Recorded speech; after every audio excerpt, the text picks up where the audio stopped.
All right. So before I go into the debate, it's important for me to remind the viewers of what comprehension looks like. Right. There are four levels of comprehension. The first level is really important for first, second, and third grade readers. Okay. All right. So before I go into the debate, it's important for me to. Okay. So the first level is first for first, second, and third graders. Okay. Uh, because to extract the information from the text, what I like to call pull out from the text, is very obvious and simple. When you because these are pretty much first time readers, these are beginner readers. Okay. So you want to make it as simple as possible for them. So for them, they're going to read uh, level one books where the answer is always directly in front of them. So if there was let's say a book that emphasized of a frog shoes, okay? A frog shoes. You're going to read about the frog shoes and what color they are. They might be red. So the entire book will be about a frog. It will be about shoes and the color of the shoes. So when the kid is done reading, the kid is supposed to be able to recall that the book was talking about a frog, the subject, his shoes, and the color of his shoes, right? Very simple. The answer is right in front of the kid. You don't got to go searching for it throughout the book. Okay. So when they get to middle school, they might be challenged with the second level, where the book is still talking about a frog and shoes and a color, but the footwear might be boots this time. So that means the kid cannot read shoes. It's going to be boots and they're going to be black. Okay, it's definitely a frog, but now the frog is, let's say, a toad. Okay, so it's in the frog family, but it's a toad. So if that child read frog when it's only saying toad throughout the book, then that kid comprehension is suspect. Um, if the kid still reads shoes, the kid comprehension is totally off because now it's just black boots. And if the kid read red shoes, the kid might need to look at some slow classes to help with their special education. Okay, because it's not talking about shoes or the color red or the color red about the color of the shoes being red. It's talking about a toad, black boots, boots that are black. So the beginning of the book, the subject is will probably establish right away a toad, but you and that's chapter one. Okay, it might be five chapters. So if you ask the kid who's only reading chapter one, who only is reading about a toad, if you ask the kid, what footwear does the toad have on? The kids should say they don't know because they got to search for the answer. This is when the research skills is going to take place. Okay, and then you ask them. Okay, so now let's say the beginning of chapter three discusses the footwear, and it says boots. Okay, so when the kid reads the entire chapter three, a good teacher will come back and ask the kid, okay, so who are we talking about? What type of amphibian? What are we talking about specifically? They're going to say toad, okay, or they should if their comprehension is up to par. So then you'll say, okay, well, what kind of footwear that toad had? Well, but because the child read chapter three, the child should say boots. The child should not say shoes. Boots. Okay, well, what color are those boots? The child should not be able to give a color because the color was not mentioned just yet. It was not revealed through one from chapters one to three. Okay. So now the child got to keep reading, keep searching. It's level two. Keep searching, and searching means reading until they come up with a color of the boots. So now the color of the boots are in beginning of chapter five, and that's the last chapter. So when the kid reads the entire book, now you can come back to them with a test or review, quiz, and you can say, what type of amphibian are we talking about? Toad. What type of shoes is he wearing? or what type of footwear, I should say, is he wearing? Boots. What color are the boots? Black. So that's called pulling out the text, pulling out from what's within the text. You're not pushing in. You're not saying he's wearing heels. You're not saying they're the color of gold. That's pushing in. So you're required to express a good comprehension. You're required to pull from the text and not push into the text. You're not supposed to read into the text. You're supposed to just pull out. Okay. So now number 3 will most likely be high school, college, type children. Okay, young adults, where the answer is not in front of you. It's not in the book at all. It's just clues. There's only clues to the answer. So now the teacher expects you to gather the clues and come up with the answer, with the one answer, not 2 or 3 or 4. The clues points to one answer to each question. Okay. Now, adults should be able to pass level 1 when we're reading the Bible, the Quran, a scientific article, a history book. All of us should be able to pass level 1. That means that we should be, if the answer is written in plain English right in front of us, in the same paragraph we're reading from, if the answer is there, in the same chapter we're reading in, if the answer is there, we're supposed to come across it. We should know that as a second grader. If you're reading a passage and you miss the answer, okay, you don't understand who the subject is, you are in big trouble. Okay, there's no way we can depend on your interpretation.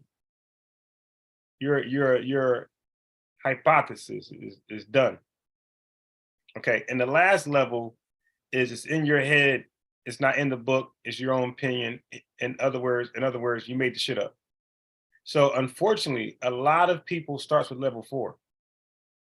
They can't read it in front of them. They can't search for it and find it, and they can't gather enough clear clues to determine an answer. They just go at level 4. They just give their opinion about what the text is saying. And in the real world, that person will probably be called an illiterate. In the religious realm, that person will be called an illiterate. And that's just called an illiterate. What is that? That is just a spiritual believer who follows in ignorance. Okay? So, with that being said, that's established. Let's go into the debate and let's hold both parties to these 4 levels. Really 3. And with that being said, nobody should be pushing into the text. So they should be pulling out the text. So we're going to identify when someone is pushing into the text as exposed. Here I go, being my word play, very sleepy. As opposed. Okay, you should be pulling from the text and not pushing in the text. Okay, very late, 10:30. Wasn't gonna go live, but Mr. Morpheus sent me some videos. It got me pumped up, so I just excited. So okay, here we are. Okay, so lastly, before I go to Matthew, because I had this pulled up when you first came on. Yes. Isaiah 14:29, because I told you that the Bible, and that's what we went to. We went to 2 Samuel 17, and just to prove that the Messiah would come from David through Solomon. And so I had one more scripture, and I'll get Matthew 1. Yeah. Isaiah 14:29. It says, "Rejoice not thou, whole Palestinian, because the rod of him that smote thee is broken." So the person who was smiting the Palestinians at this time, the Philistines, was Ahab. And then it says, Okay, so if he's right, that's called searching for the answer. So I could have been petty and said, bro, can you show me that? And then he got to find it within the text just as he said it. Okay. But no problem, brother. Whatever you say. for out of the serpent's root shall come forth the cockatrice. And I'm gonna get some commentary so it could break it down for you, even though we didn't need the commentary to explain this. Out of the serpent's root, meaning Ahab. Okay, so that's one thing you guys really never seen me do is read commentary. Okay, I don't need to read commentary because the person that's giving commentary is the person who applied the 4 levels of comprehension. They read the same text you read, but they just adhere to the rules of comprehension, and then they wrote down what they gathered from the text, and that's their commentary. So we can provide commentary too. Okay, but the brother's not that secure in his position, in his conclusion. So he needs to read my commentary to verify it. So if I was to ever read commentary of a story in the Bible, it's because I'm unfamiliar with that story. Okay, so if I read commentary from a Bible, it's probably because I'm unfamiliar with the story and I'm cheating. I just want somebody just to give me the answers. But this brother feels like he got to tell me what's going on, which he's supposed to do, but now he got to read commentary from the Bible. So he's appealing to the authority of the Bible, but then but then at the same time, he'll say, I can't do that. I can't go to a commentary to prove my point. So I realize a lot of these Black illiterates, they hold you to a standard that they won't hold themselves to. They'll definitely overtalk you, they'll mute you, and your answers are never good enough. Right? But their answers are good enough. Like when they give the answer, shit. You're supposed to just bow down. You give an answer, it's never good enough. It's always, okay, brother, what about this? Forth the cockatrice, which is Hezekiah, and his fruit shall be a fiery flying serpent. This fiery flying serpent is the Messiah. Now, let me know that the commentators will agree with this. And how do we know it without the commentators just sticking to the text? Because after Ahab died, he was giving the Philistines the business. And then Hezekiah started giving the Philistines the business. And then you'll see Hezekiah in the lineage of the Messiah. But Hezekiah comes through Solomon, not Nathan. Okay, so he's trying to establish that somehow he's trying to connect this dot that the covenant that God made with Abraham extends to Solomon unconditionally. So because it extends to Solomon unconditionally, this is his claim, that Jesus will have to come from the seed of David through Solomon. Okay, David had other kids, but he's establishing that Jesus could not come from those other kids, right? His lineage. He would have to come from the tree, the branch of Solomon only. So that's what he's attempting to point out.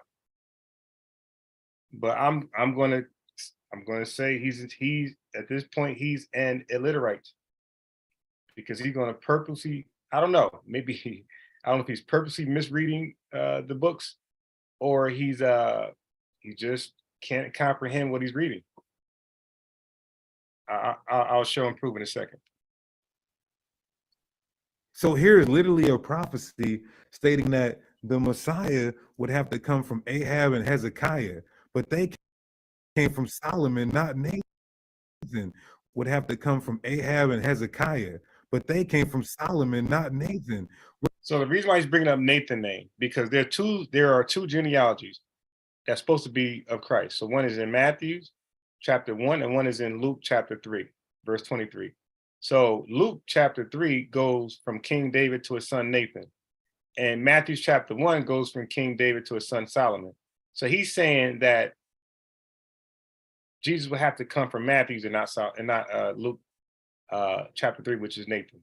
Both are King David's sons, but Jesus will have to come through King David. So he's saying Matthew's chapter 1 is Jesus' real genealogy. That's what he's trying to point out.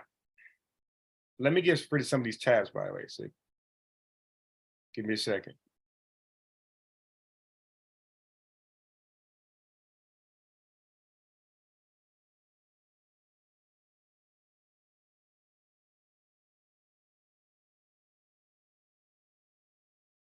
Let me clear some of these tabs.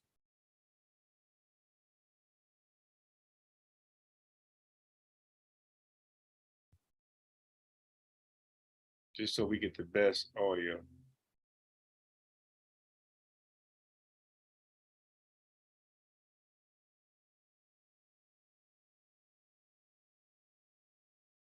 Make sure.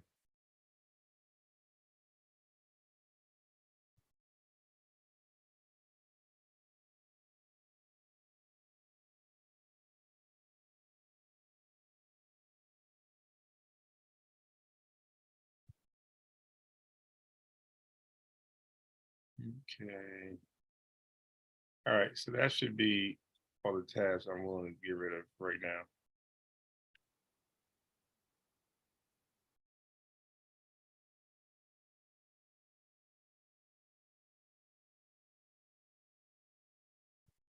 All right, let's proceed. What this proves is that you cannot go anywhere in the Bible that show Mary goes back to David through Solomon, nor could you even go to the Bible to show Mary goes back to Solomon, because we already chopped up Luke chapter 3. But let me get the next verse here real quick, and then I want to actually understand. If you don't know, that's fine too, but there's some people that are listening that might be watching that need to hear this. And look at this. Look at what this fiery flying serpent's going to do. And the firstborn of the poor shall feed. Israelites are not going to be under the curses no more when this fiery flying serpent manifests. And the needy shall lie down in safety. And I will kill thy root with famine, and he shall slay thy remnant. So Yahweh Shai, who the world ignorantly calls Jesus Christ, is going to finish the work on the Philistines that Ahaz and Hezekiah was doing. And we see that in Isaiah 11. And when you read the commentary, it literally says, I'm going to just get this and then I'll give it to you. Because I want people, maybe when they hear the white man say it, not you necessarily, but some people, they got to hear the white man say it. Now, keep in mind, he told me I cannot use any type of commentary, any type of Strong's definition. He said I couldn't do that because once I did, well, matter of fact, two things happened. He first accepted it, right? Strong's. And then when we read the Strong's, he was kind of confused on some of what Strong's was saying. So then I said, no, that means that he's a man of Judah. And he said, well, prove that in the Strong's, somewhere else in the Strong's. So I showed him exactly where it's at in the Strong's, that was what it meant. He didn't disagree with what Strong's was saying. He just disagreed with Strong's altogether. So we got a non-scholar layman who's going to disagree with that's like disagreeing with Webster Dictionary or Oxford definitions of a word. Now I disagree because we disagree with Wikipedia. Like, yo, who are you? You are barely a 9th grade dropout. How you disagreeing with some grammar scholarly word? What the hell wrong with you? The arrogance of some people, man. So without going too far, he's going to read commentary when he told me I can't read commentary. And then when you show these guys the Bible says what it says and it disagrees with what they say, they're going to go to King James was a Methodist Christian and he had an agenda in the Bible. I mean, like, there's no way to win. One guy threw away the entire book of Luke. That was hilarious. Luke didn't say what he was saying, and I convinced him that it was pretty much agreeing with what I was saying. He denied Luke, or he threw Luke in the trash. It was the most embarrassing. I'd never seen an Israelite throw away the Bible, but certain chapters. But so Deacon Sicarii, once he lost to me, if you check part 1, when I checkmated Captain and Deacon Sicarii at the same time, or on the same subject, you'll see him say, well, King James was a Methodist Christian. And by saying that, he's saying that he was pushing the Catholic Church agenda. He sold out, basically. That's why the Bible agrees with Unbiased Sports and not him, because King James sold out. So this is what I'm dealing with. Like, he's covered on all angles. I need Watcher to hit that link, because Watcher said, you know, he wants to be edified what's going on and catch up. I catch up real fast. This proves that Mary and Joseph had sex with prophecy. Now look at this. Yes. Watch this. Ahaz. Mary and Joseph had sex with prophecy. Don't the prophecy got to be fulfilled for it to be a I mean, anybody can predict something, but if it's never fulfilled, it's garbage. So if what he's saying is a prophecy, Mary and Joseph had sex, which he just made that shit up. That's called reading, and he's reading into the text. He's not reading from within the text and pulling out the information. He's pushing in added information. Mary and Joseph had sex from a prophecy. Okay, I like to see this. So as you see, they're saying the rod is Ahaz. So we should read Mary and Joseph had sex, right? That's what he said. But that's not the one. They break it down perfectly. Ahaz, Palestinian, Ahaz, and Baradahim, and Ahaz, Uzziah. Peace, Watcher. Serpent's root. So this is going to be a quick one, Watcher. This won't be long. This is not 42 minutes. Cause I'm only the entire debate was 42 minutes. So I cut it up in 3 parts because, you know, they do the rabbit hole shit. So I got to debate the rabbit holes. But the main debate is supposed to be Matthew chapter 1. So I already played that one yesterday with Captain also, and it was embarrassing. It killed both of them. So right now this is a side topic, something I don't wish to talk about. But if you notice, we talk about everything but the story. Yo, so far, the Watcher and everybody in the chat, if y'all have been following my series of debating these guys, we've never read Luke 1. We've never read Matthew chapter 1, 18. When you go to 18, that's dealing with Mary and Joseph. We only read from Matthews 1 to 16, and that'd be my wish. That's not theirs. I tell them to go to Matthew chapter 1. So if it's up to them, they'll never read the virgin birth when we're debating the virgin birth. So anyway, I got you here, Watcher. I'm gonna go back across some things yesterday according to the adultery thing, because I want to finish up on that. I was sipping a little bit, so my comprehension was compromised, and for a brief moment, I became an illiterate. I couldn't even.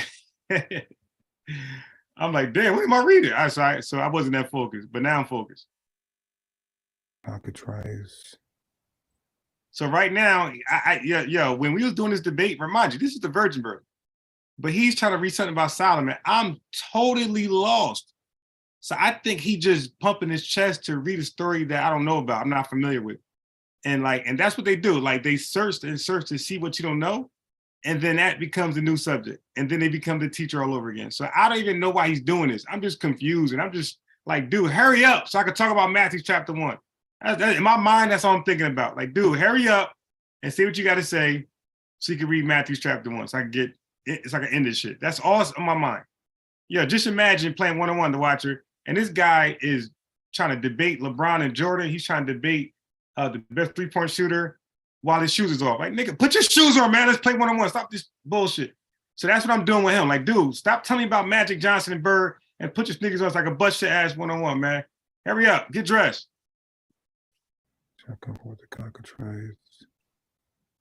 Okay, here we go. Look at this. Look at this.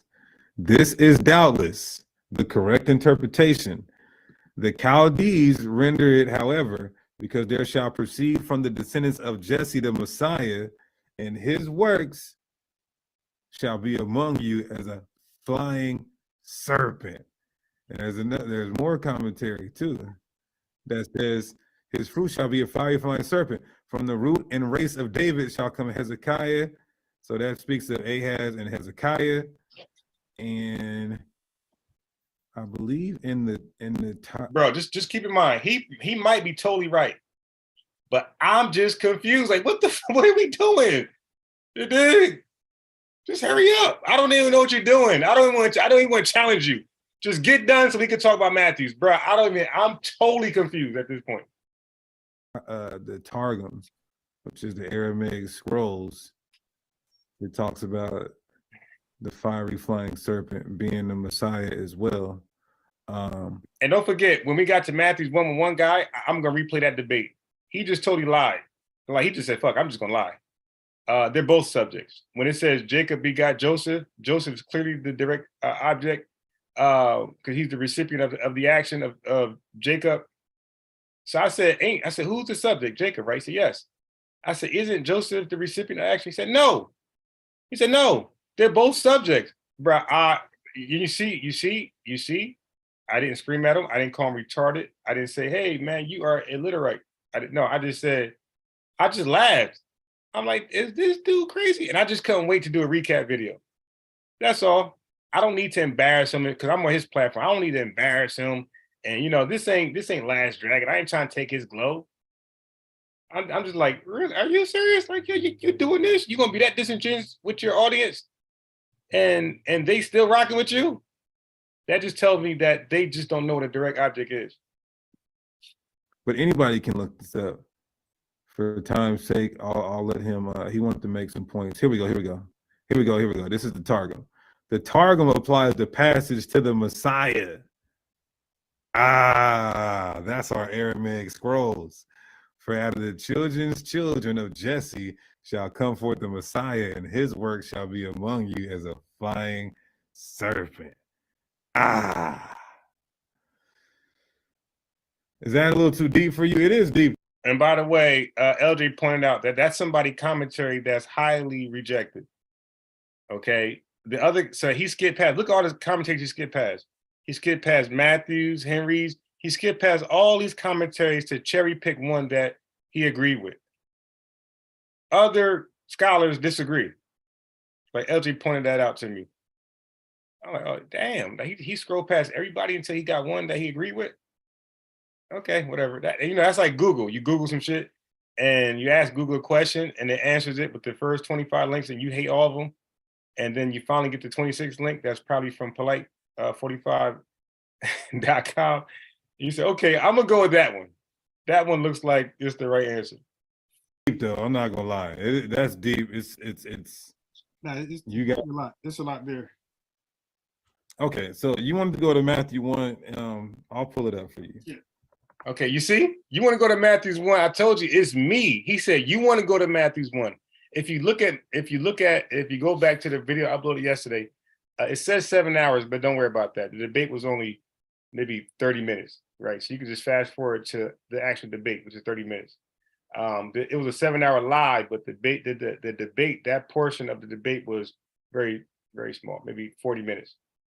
And you'll see even Captain, I had to say, hey, let's go to Matthews. And then that little feminine Israelite from Sicarii, he didn't want to go to Matthews at all. Like he's trying to shape my answers. I had to fight. Like, yo, let me do what I want to do, dude. For 40 minutes, I've been listening to you. You're directing me. But right now, I'm tired. Okay, I want to do what I want to do. I came here to do something. Let me do it. And then he finally just backed down, and I did it. And I embarrassed the guy. And it's always in Matthew's 1 where they're gonna get in trouble, because they really don't know more Matthews than me. That's all. Like they're familiar with these stories they're not relevant to the virgin birth.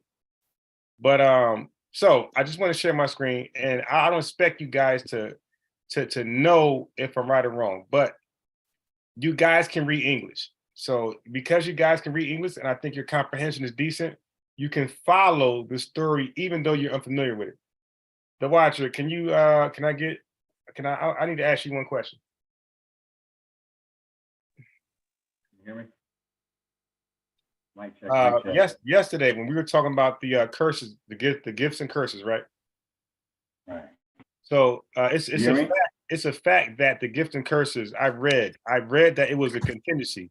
He said, if you do this, this happens. If you do that, that happens, right? The curses happen if you do this. If you do this, the blessings happen.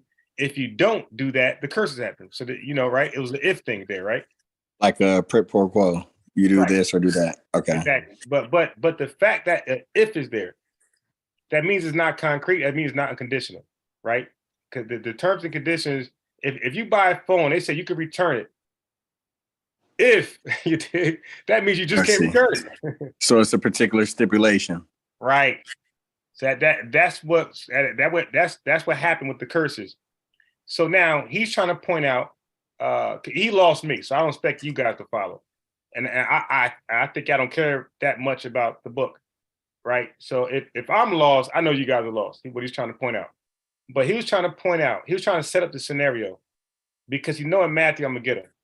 So he's trying to set the scenario. Okay, if you are able to successfully prove in Matthew that Joseph's not the father, then that means that your argument would be wrong too if you say God is, because he's saying that there's two genealogies. There's one in Matthew, there's one in Luke. The one in Luke, it switches from King David to his other son Nathan, who's not a king. He's a regular guy. Okay, but Matthew's is a bunch of kings. So Matthew's go from King David to Solomon, who was the king. So he set this up to say that Jesus had to come from Matthew's. So Unbiased, if you debunk Matthew's, then you just debunk yourself, because we're both wrong then. Because he couldn't come from no other book, no other genealogy. That's what he's trying to set up. Okay. And if he was actually correct, then he would be correct. That means that if I debunk Joseph, I'm still debunked, because that means he ain't come for nobody, not even God. So let me point out something about King Solomon. So I don't expect y'all to. I know y'all know about the 400 concubines, 1,000 wives, and bullshit like that. So like the average, the commercialized story of Solomon, most people know about. Most people know he was a king. Most people know he had all the wisdom. Most people know he had the wives, and some people know he built the temple for the Lord. Okay, so 1 Kings chapter 9, the Lord appeared to Solomon the second time, right? So now look at verse 4. If thou will walk before me. So now to watch, I need your interaction here. The Lord is telling Solomon, if thou walk before me, as David thy father walked in integrity of heart. I was trying to explain to the guy that yesterday. So he said, if you walk like David, your father, and have a heart like David, then, only then, the watcher, stop me when I'm adding and not pulling from. Now, if you don't, and I'm lying, then we're both liars, because you're letting me lie, or you let me misrepresent, or you let me not read from the text, but rather push in. So he says, if thou walk before me as your father walked, they say all walks of life, in Right. integrity of his heart. So you have to have the heart of your father as well, an honest heart. It says, then I will establish the throne of thy kingdom upon Israel forever. So just off that language alone, if he doesn't walk like his father, do you believe his kingdom will last forever? No. All right, so let's keep going. Okay, so I look, the other part that's irrelevant, I still kept it there, just made it small, right? So that means you can still keep the context. So I don't delete the verses. I make them smaller because I want something to stand out. So when you do that, that means you know what you're doing with words and context and comprehension. I know just the dark part, you're still going to get what's going on. Okay, if you read the little things, what I mean little, you're still gonna understand that nothing changed. Okay, so that was the gift, right? The watcher. So now we got another. Right. This is the curse, like Deuteronomy. He said, "But if ye or your children," that literally means Solomon's children and his children's children. Talking about all those bastards. If you or your children, God damn. yeah, now they were definitely bastards. So if you or your children go and serve other gods, so this is the but. You copy? It says, Right. but if ye or your children go and serve other gods and worship them. Now I ain't got to show you the rest. It can't be good, right? Right. Because the guy is a jealous guy, right? He's not gonna allow you to serve other guys. So I can stop right there and we know where he's going. But I'm gonna go further. Okay. He said, then will I cut off Israel out of the land which I have given them? Will I cast out of my sight away from me? Bye-bye. Like he did Adam, right? Remember Adam saying he kicked him out the garden? Right. The land. So he's saying, hey, if y'all do what Adam did or somebody else did by not obeying me, I can't bear to look at you. You got to get out my sight. Okay. So now. Okay, so now to give him an ultimatum to do good or do bad. Either way, if you do good, your kingdom lasts forever. Like we read right there, verse 5. If you do bad, bye-bye. Okay, so now you think he did good or bad? Judging by your energy, I'm guessing he done fucked up. Bro, I don't know one person who was given an ultimatum in the Bible who did good. And I'm not saying that that's true. I'm not saying that's true. I would love for, and again, somebody might be able to debunk me right away because I'm not standing on that. I'm not standing on that, the watcher. I'm just saying. Jesus. Yeah, no, but he never gave him an ultimatum. And he did not give Abraham one. He didn't give King David one. He just he gave them unconditional terms. Like I'm just thinking of in terms of the doctrine and perfection. That's the closest to perfection. So if he can't qualify, if he falls short of that bar, I don't think anybody is worth trying to name. Nah, yeah, he definitely gave Jesus that, but he gave Adam that. He said the tree of knowledge and good, right? You eat from this. Fair, yeah, okay. I see your point. Yeah, so every time he said that to somebody, they always chose the worst. But when you don't say that to the person, they never choose the worst. They go with the best. And that's what, and if you follow that pattern, that's why I told the brother yesterday, I said, bro, when you give somebody something to do and there's a consequence of good and bad, they always choose the bad in the Bible. But if you just give them the good, they normally just do good. So I said, Jesus was life. I said, he didn't focus on you dying or serving in slavery, some shit. He focused on keeping you busy doing good so bad things don't even enter your mind. So that's what I said to him yesterday, because he's focused on law. I'm like, dude, if you're focused on the law, you're going to break it. If your mind's off the law and only onto charitable good works, you're going to do charitable good works. You got kids, bro. If you focus your daughter on what not to do more than what to do, what is she going to do? Shit.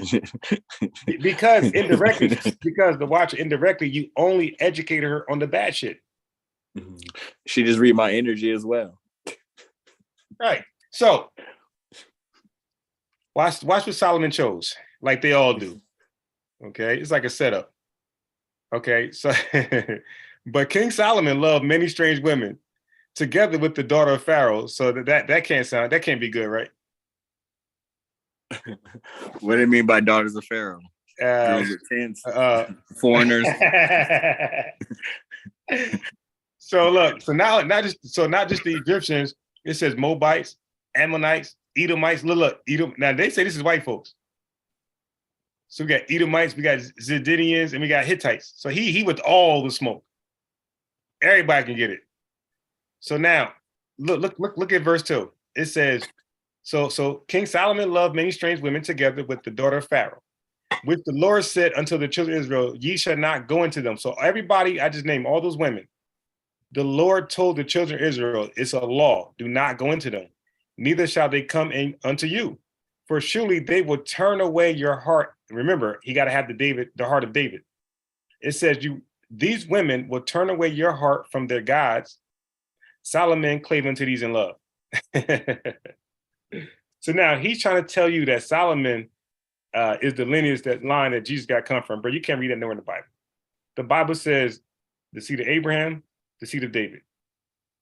Right? And it says Jacob their God. Like, so this Solomon doctrine is some shit they just made up that they're reading into the Bible.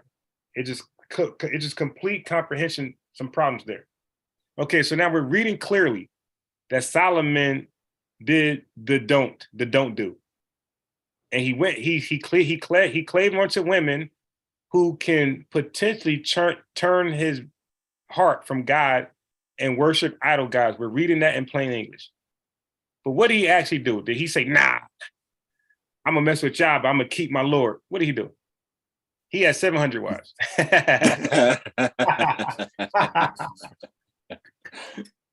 God damn. He had 700 wives, right? So look, he ain't done.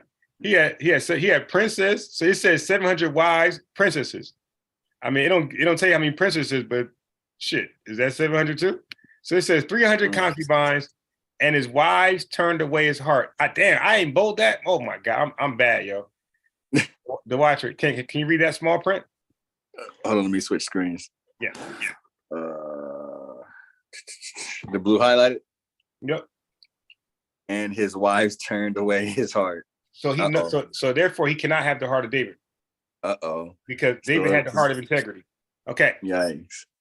So if I go to the store and I purchase a new phone and they say I can return it, right. But if I open the box, then I only can get store credit, can't get cash back.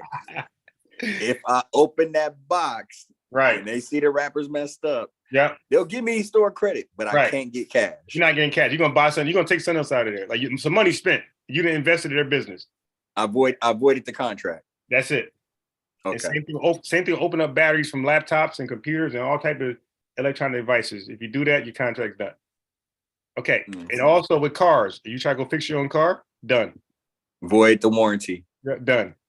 Okay. So, damn, I can't believe I didn't highlight this, man. And his wives turned away his heart. Watch this. For it came to pass, I'll read the small print to let you know it doesn't matter. For it came to pass, when Solomon was old, his wives turned away his heart after other gods. So he's done. He's all the way in.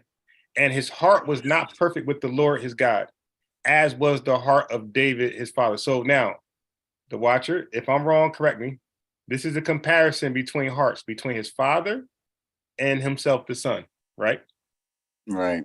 And the Lord said he has to walk exactly like his father and he has to have the integrity of the father's heart, correct? Right. So what we're reading is that he did not have that. Okay. Let's see what happens. And Solomon did evil in the sight of the Lord and went not fully after the Lord as did not fully. You see, we got to understand the Lord expected him to go fully, not partial. So it says, and went not fully after the Lord as David his father. Okay. Did you add that not fully? What is not fully? No. All I did was, bro, I just made the text bigger. What does not fully mean in Greek? No, this would be Hebrew. I'm joking. Yeah. This would be Hebrew though, but right. It wouldn't matter. It's the fact that that was the point of the rabbit hole. Okay, right. Right, and they would do that. So it says, so then Solomon, right? It said, then Solomon burnt incense and sacrificed unto their God. So he's all the way in. Right? So right, I see it. Okay. And the Lord was angry. Oh, hey, the watcher. And the Lord was angry with Solomon. It's back to his heart because his heart was turned from the Lord God. I mean, so that's plain English there. So this is level 1 of comprehension. It's within the same chapter, same couple paragraphs. We're reading the Lord. It said Solomon at verse 6, he did evil in the sight of the Lord. And it's telling you what he did. And then the Lord became, because the Lord became angry with Solomon because his heart was turned from the Lord God of Israel. So Solomon said, I'm good, God, leave me alone. I'm doing me. Okay. So wherefore, check this out. The Lord said unto Solomon, for as much as this is done of thee, and thou hast not kept my covenant and my statutes, which I have commanded. This takes time to damn curses. I will surely rend. Now, this is important, the watcher. Now, see, so they hope you don't know this stuff, so you just don't bring it up. So, like, they play Russian roulette with you. Like, dude, if you get them, they're done in front of you publicly because they got a lot of momentum, bro. So they got a lot to lose in these debates. Not me. Nobody knows who I am. So they're playing with fire. They don't have to. But they're just betting that black folks don't read. So it says, I will surely rend the kingdom. So now remember, he said, if you did what David did, your kingdom will last forever. But look what God said. He said, I will surely, there's no doubt, rend the kingdom from thee and will give it, and not just take it from you, and not even give it to your son. I'm going to give it to your servant, and their servants are always a non-Israelite. So he said, I'm going to give it to your servant, right? And check this out. And the Lord stirred up his ops. And yo, go fuck up Solomon, yo. Yo, yeah, I'm not gonna back him. So just imagine a boy who's weak and fragile, but his brother's like Kimbo Slice and shit. So Kimbo Slice like, yo, nah, it's go time. Yo, listen, I promise you, I won't help him. Fuck him up. I'm done with him. All that shit Gonna was learn popping, today. bro. He gonna learn. Oh yeah. He's like, yo, just don't kill him, but y'all can beat his ass, put him in the hospital, all that shit, bro. Okay, so now the Lord gave him another op. The Lord gave him 2 ops. Okay, so these are people I think King David beat up already. So he said, no, go get them. So of course they want their get back. So now this is the servant. So actually, this servant was not a foreigner. This is an Ephrathite. That means from the tribe of Ephraim. So he was within the lineage. It says Jeroboam, the son of Nebat, an Ephrathite, Solomon's servant. So this is who he threatened to give the kingdom to. So it's still embarrassing because this is not, Solomon's from Judah. Ephrathite is from Ephraim, a different brother. So he says, even he lifted up his hand against Solomon. So even his servant smacked Solomon in the head, bruh. Fuck out of here, pussy. So Damn. so the Lord told Jeroboam, the servant, to take these 10 pieces and give the 10 tribes each a piece, right? So the pieces, I don't know what that actually is. I could just speculate that the pieces was a token of an inheritance to some sort, okay? So, and he explained why. He said, because they have forsaken me and have worshipped Ashtoreth, the goddess of the Zidonians. That was a wife he had, the Zidonians. So Solomon's court worshiping that God. So it says, and have not walked in my eyes to do that which is right in my eyes, and to keep my statutes and my judgment as did his father. So Solomon did the opposite of David. So just off that, we know that Solomon won't be the standard for Jesus. But you see how much he keep bigging up David. He's saying David did these things, but not Solomon. So we know just off that, it's common sense without reading further, that if Jesus Christ was going to comfort somebody, it's going to skip Solomon for sure. And it's going to stay with David. All right. So let's keep reading. But this is what they don't tell you though. I didn't know this shit. Solomon was demoted, bro. It said, I will make him a prince. So he's no longer king of all his days for my servant's sake. So he ain't doing him dirty because of David. So he said, all right, I won't give it to your servant, the kingdom, but I'm going to make you a prince of all your days. So when you read about Solomon in the New Testament, it don't really call him king. It just say Solomon. But David is going to say king. And it says, because David kept my commandment and statutes. So again, just off this, who would Jesus come from? Would he be the son? That's why he's actually called the son of David. He's never called the son of Solomon ever. Okay, so just off this, just all people who just following the text, we know that he will follow after David's seed and not Solomon's seed, because Solomon did not keep the commandments, and we know Jesus Christ was perfect, and David was damn near perfect. So it says, I will take the kingdom out of his son's hand, and I will give it unto the other tribes, the 10 tribes. And then Solomon thought to kill that servant. This is hilarious. So Solomon said, now I'm gonna kill that guy. And check this out. Remember, if Solomon obeyed the commandments, his kingdom shall stand forever. Can you read verse 42 for us? And the time that Solomon reigned in Jerusalem over all Israel was 40 years. Oh, you're talking about he kept my commandments and my statutes? I'm saying he didn't, and that's why he only lasted 40 years. Had he kept the commandment statute, God said his kingdom would have lasted forever. Yikes. And because he cut my commandments and my statutes. Right. So I can drop the mic. I don't got to read if I wanted to, or in a rate. So now his son, Rehoboam, his son reigned instead of the servant. Remember, he threatened the servant to reign, Jeroboam. So it said, you know, he ain't doing dirty because it's David. So he said, you know what, I'll give the kingship to your son. Okay, rather than some foreigner or somebody outside the tribe of Judah. So that's a drop the mic moment right there. But the thing is, bro, you're never going to do that because they don't let you talk. And he kept saying, I'll get you Matthews, but first, rabbit hole, rabbit hole, rabbit hole, rabbit hole, rabbit hole. That was deep, right? That was deep, right? Yeah, it was deep because you said some unnecessary shit. You did. Unnecessary polite shit. Just go to Matthews, bro. Okay, so we're done there, right? And we're done with that debate because that was pretty much it because I read Matthew. So I just wanted to show that his emphasis was on Solomon, and so was another brother from True Congregation of Israel. And I didn't really understand why he was doing that.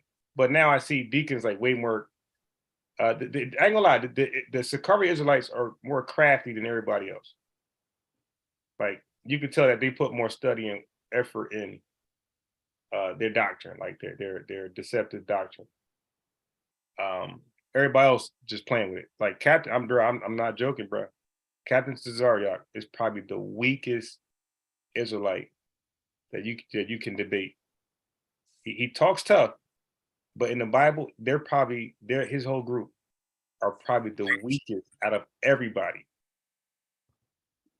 And like they're not highly respected amongst the Israelites anyway.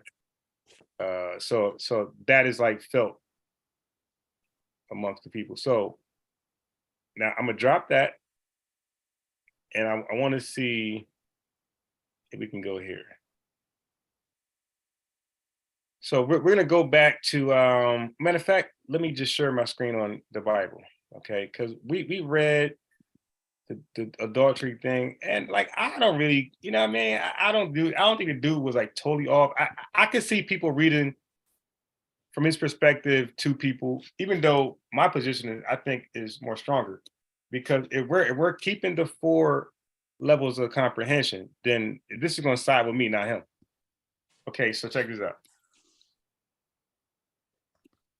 So Deuteronomy chapter 22, verse 22. This is where he started at. So he said, if a man be found lying, so now, this is the key word that we miss. They got to be found. And when it says found lying with the woman, married to a husband, that just means you're found in the very act. Okay? So that means that they have proof. He's an eyewitness. So he's an eyewitness of this adulterous act. Okay, so it says, if a man be found lying with a woman married to another husband, then they shall both of them die. Both the man that lay with the woman and the woman, so shall you put away evil from Israel. So now my argument was, brother, I understand they both got to die, but when do it says at the same time? So I'm gonna hold that and go back to the story with Jesus. So now you let me know, Watcher, if this just make any common sense to you. So the story with Jesus, this is John chapter 8. And I was trying to point this out to them, but when people are indoctrinated, like their minds just can't open up. Okay. So now the Watcher, I'm here. Hope you're looking. I'm at chapter 4. They say, Master, they say unto Master, this woman has been taken in adultery in the very act. So they found her, like this says, she's been found. So the key word is find. Okay, so when you're dealing with adultery, the word find is always there. Okay, so it says a man found her, and they actually caught this woman in the very act. They found her. Okay, so it says, so now the Watcher, I want you to pay attention to the scriptures. Now in Moses, the law commanded us that such should be stoned. Now, did Jesus say, where's the guy? They got to die together. So now, the Watcher, are we to believe, because the brother was trying to make an argument that they got to die together. So the Watcher, are we to believe that when you catch somebody breaking the law, that as long as they don't find the other person, that person goes scot-free? That doesn't seem right. Well, we know that's not the case because we know in the Bible people die right away. So, right, if they do a law, they break a law worthy of death, they die right away. Right. So all this is saying is that both of them got to die so they won't commit the act again and keep it going. So when they find that man, he's dead too. And Okay. so, and notice that the example that we're reading, right? What does this word right there? Can you read those words right there? If a man be found. So the man be found, right? Right. Where's the woman? I'm not concerned with that yet. Right. So both passages talk about one person being found, correct? Okay. Okay. One person. So he got to die and she got to die, but it never says it at the same time. They're just saying that they found him, they didn't find her, he's dead. And So go ahead. it sounds like a consequence or a reward, or you play these games, then here's your reward, or here's your consequence. Right. If you do this, this is what happens. Right. So it's just telling the individual, like it's not about we got to get both of you on the altar. It's saying, yo, or the chopping block, it's saying, or the plank, it's saying, yo, you as individuals, like, like our laws, they, like think about it, if you're doing something illegal with somebody, like they ain't really concerned about the other guy. If we don't catch him, it's okay. You gonna get tried. They're considered an accomplice, but the state is versus that person. Right. You're that defendant. Right. So like, the other person's accomplice, they'll get their consequences once they're caught. Their trial will start, and then the documents, you'll be the accomplice. Yes. So I don't mind him coming up with that, but to hold on to that as it actually says that's my problem. It's like, dude, nah. Like I don't mind you coming up with that out of your mind, but for you to actually teach that's what's going on, you're wrong because it doesn't say it. Okay, I'm confused. So what you explained to me is two different verses, one particular or one specific to a woman and the other one specific to a man. What's the alternative argument? Like, why would you have to highlight that? That seems like night and day. Like, what's the alternative view and where are they going with that point? Okay, because I brought up this argument. I said, because he kept saying that everything's about the law. Law. And I disagree. It's not law. It's faith, grace. So then he said, this is my case in point. I said, so if it was all about the law, then why didn't Jesus hold this woman to Moses' law? They said it. They said Moses' law command us to stone this woman. So why didn't Jesus Christ say, yeah, that's the law? He said, who he is without sin, cast the first stone. That's it. And then they so he sidestepped, didn't answer the question in the form they wanted to, and put it on them. Like, yeah, y'all can. It's like in other words, you can kill her. Now, look what he said. He said he is without sin, stone her. So if he's calling their bluff, and one guy raises his hand, then guess what? Guess what he's gonna do? He's gonna cast the first stone. Where's the man? So Jesus' response wasn't, "Hey man," but he who was without sin cast the first stone. But you can't even do that because where's the man? That wasn't his question. That wasn't his statement. He said, "If you are the man without sin, throw the stone." That means judge her based on Moses' law.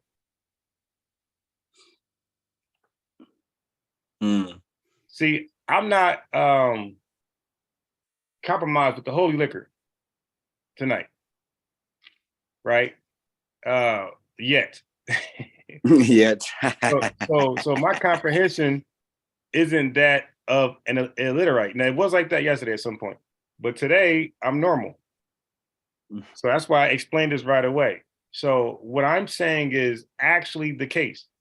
He said he who is without, so that means the guy amongst you guys, the only person worthy to stone this woman is the person who's not guilty himself of something.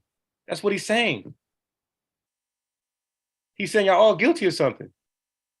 Right. So y'all ain't worthy of throw a stone. I'm the Right. only But I person mean, like worthy.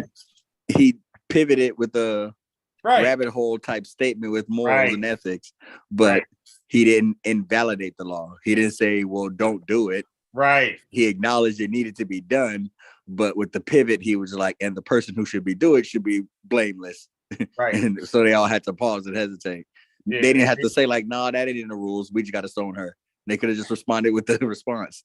That sounds slick, Nick. I like that. That Sounds was very. fly. And to be honest, when I was big into this Bible at one point, bro, I patterned my debating style after Jesus, like just clever shit. Like, okay, well, let me say this back to him, and like I do that now. I say clever shit back. Like, all right, well, if that's true, then what about you know? So that's how I pattern my rebuttals. So, and Jesus was a great debater according to the story, right? The Bible. So now check this out. Check this out. Check this out. The Watcher. Here's what's going to get you. When was that the law? That you can't act on Moses' law against an offender because you have sinned also. If that was the actual law, so Jesus, we could say Jesus made that shit up. Because if that was the actual law, who would be worthy of that? Who would be the person worthy to carry out the action of that? All throughout the Old Testament. But I think it was just like a pivot to save the female, because he didn't say she wasn't worthy. He didn't say it shouldn't happen, but he just stopped all of them. Because I'm sure the Pharisees, they may have lied, or they may have viewed themselves different. They may have felt like they were worthy to do so. Now, he would have went up there and stopped them, or he would have kept it moving? Because I'm sure cases were happening every day. Laws were happening. We were following up, so people were being stoned. He didn't stop all of them. Right. And but what I'm saying is this. What I'm saying is this, the Watcher. People like the people of God are the people who acted out the judgment on people who broke laws. Is that right? That sounds realistic. Yeah. For the most part. Do you believe those people who carry out the consequences of the laws, of the broken laws, do you believe they were without sin? No. Right. So why do they have to be without sin now? They don't. That was just something that he said that was real fly, and it just paused for a second. Right. So that's what I'm trying to tell old boy. Like, yo, they were supposed to stone her ass. According to the rules and the law. Unless he was there to change it, then that's a whole different belief. But he didn't say that. He didn't directly say, y'all not authorized to do it. I'm here to change it unless I don't know the Bible. Right. So what I'm saying to the brother was, if Jesus was about the law, she's dead. Okay. Okay. That's what I'm just trying to tell the brother. If it was about the law, she's dead. Ain't no he who's without sin. You're dead. Because he who was without sin was not something that they thought about before they stoned somebody before. Now, look, let's go back. Like real quick, because I mean, like, there's not like they had a holy executioner. you know what I'm saying? Unless I'm wrong, and that was the hard rock stone throwing, but he only read Bibles in the dark type stuff. Didn't have a chance to do no sin. He's blameless. So look at verse 23 of the same chapter with the woman being found with the husband. So verse 23 says, if a damsel that is a virgin be betrothed unto a husband, and a man find her in the city and lie with her, then shall you bring them both out unto the gate of that city, and you, the men who found her, you, the sinners, this is the law. You shall stone her that they die. They both die. The person who found them is charged with that responsibility. Right, but not just them. Everybody who's witnessing the evidence. So that means Jesus also would have had to throw a stone. So the point is like, I wouldn't even say anything. I would like verse 24.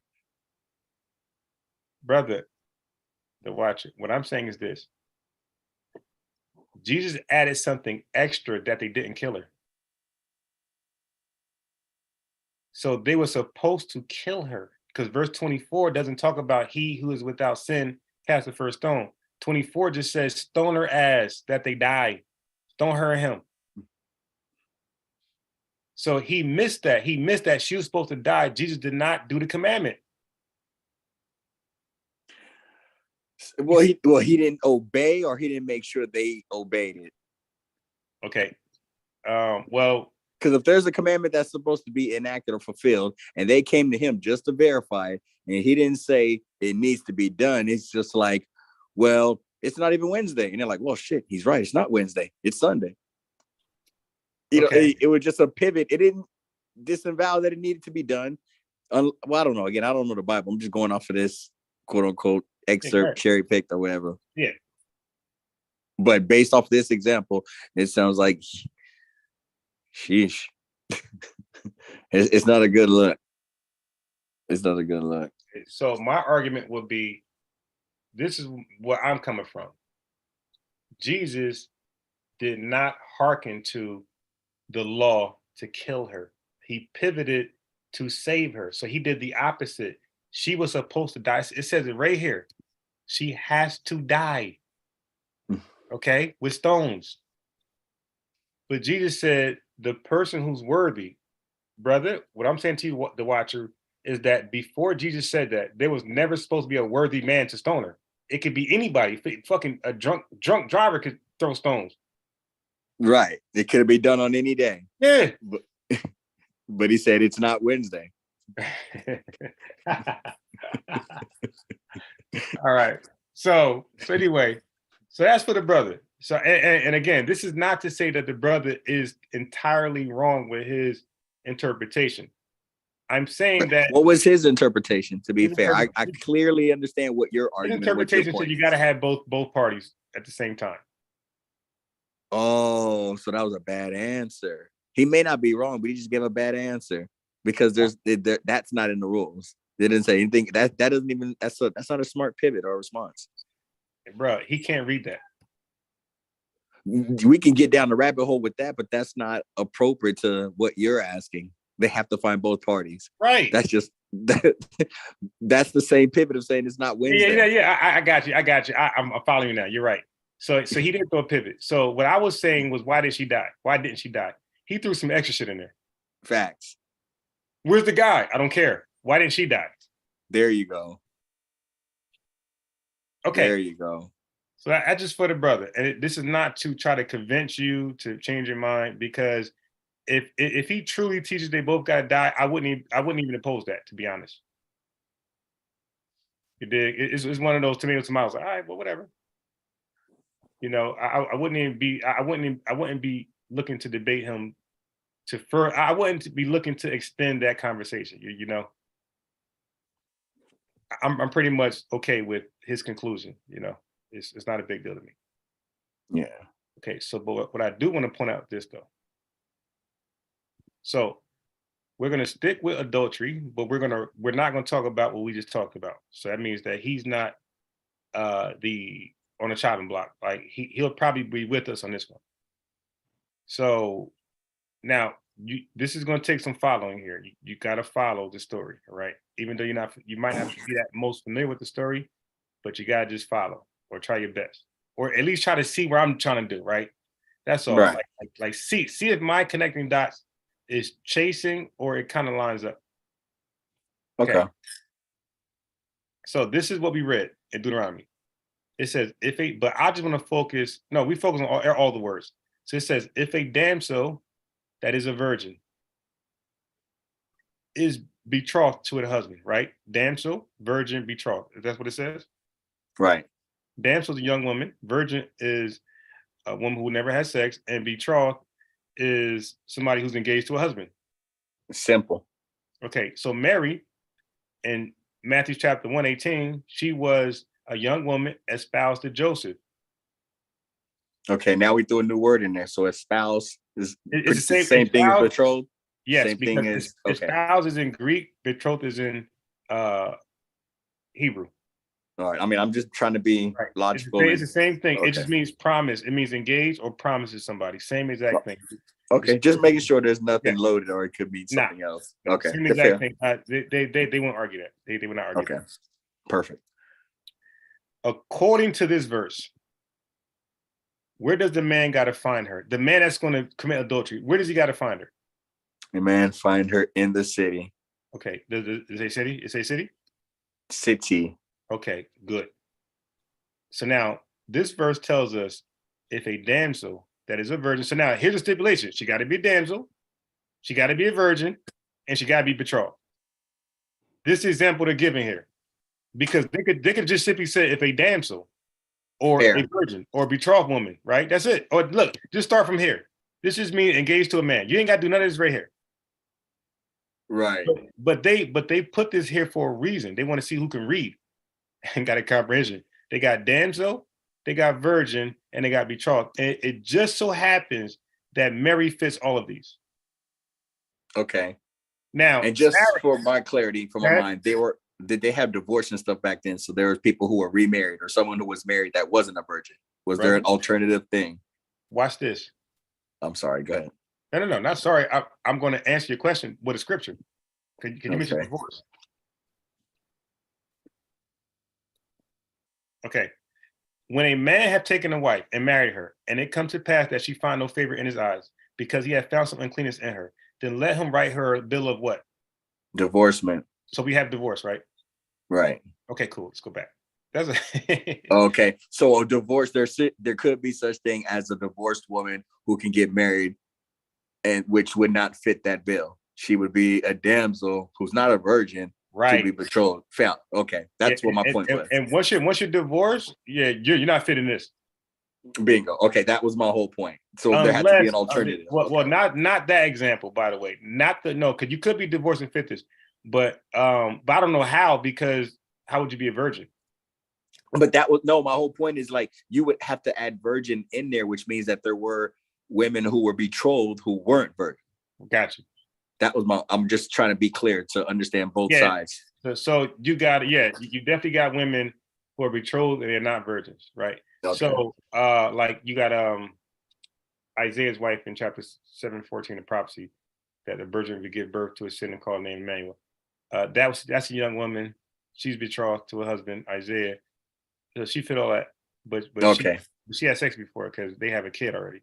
So okay, so that, to me, that's what strengthens this specific verse, because they had to be specific, because there was divorce obviously at that time, and there was other options. So okay, I got you.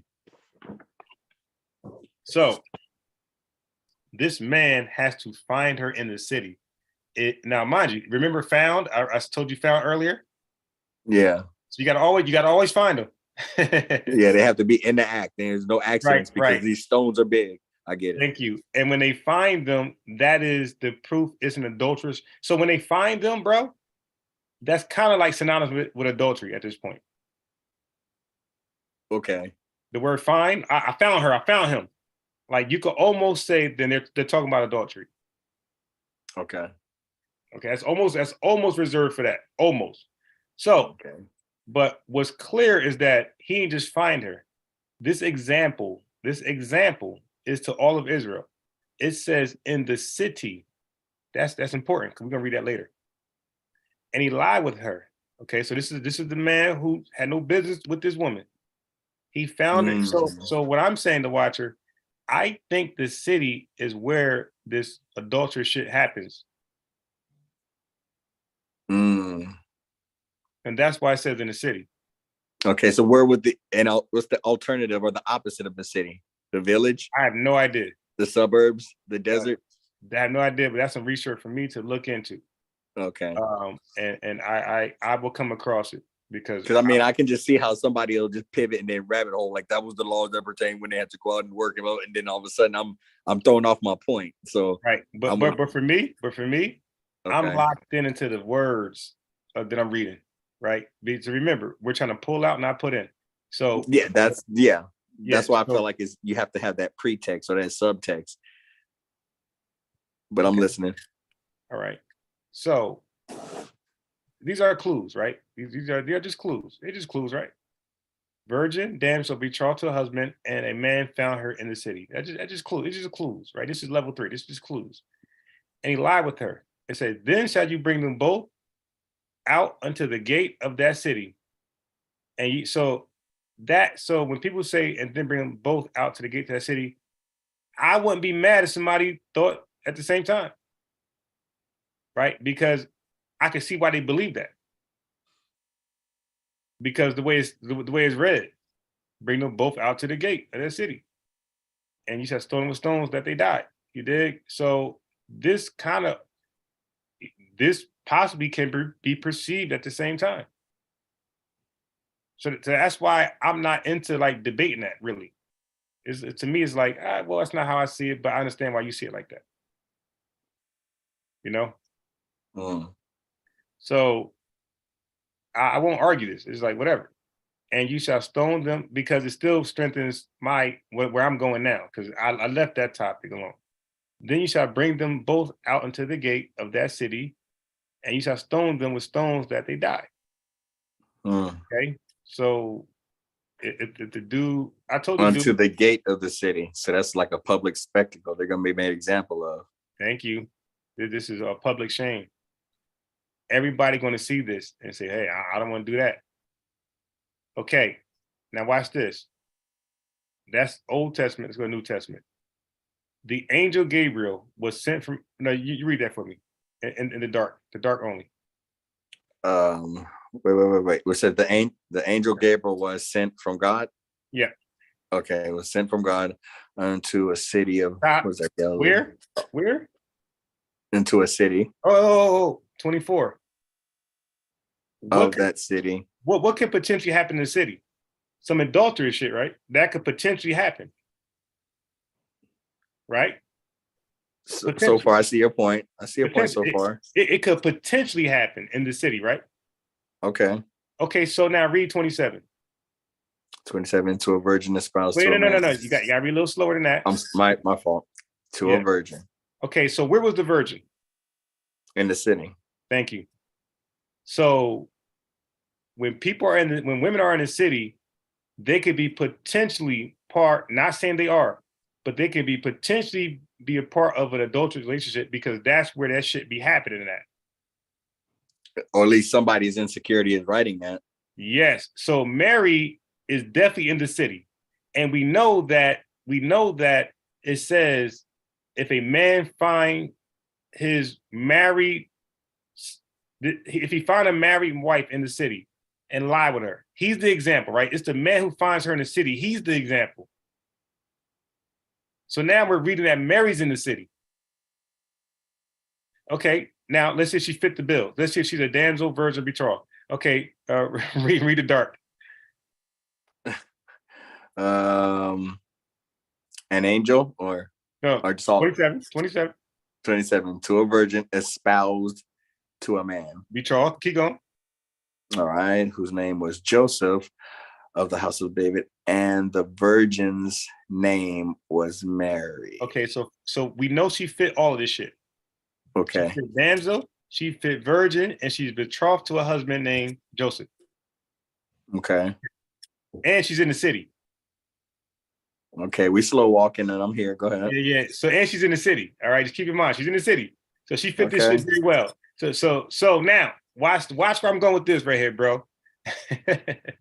No, okay. nigga. Now, don't do it. Now I got to. So the angel visited Mary first because she's not pregnant just yet. He's telling her what's going to happen. Okay. So when the angel comes to Joseph, nobody's going to argue she's already pregnant. So read Matthew chapter 1. You can read it all or just the bold. Doesn't matter. Go ahead. All right. No, I'll just do it for context. Okay. Because I don't want to be accused of assisting you and cherry picking and you doing slick shit. It's there. Okay. I didn't take it out. All right. Now the birth of Jesus Christ was on this wise. When as his mother Mary was espoused to Joseph, before they came together, she was found with child of the Holy Ghost. Okay, so far it's just saying that. I won't even try to break this down nothing. I just want you to just read it just for what it says. Okay, that's it. No commentary from me. No trying to force my opinion on you. Okay. Read verse 19.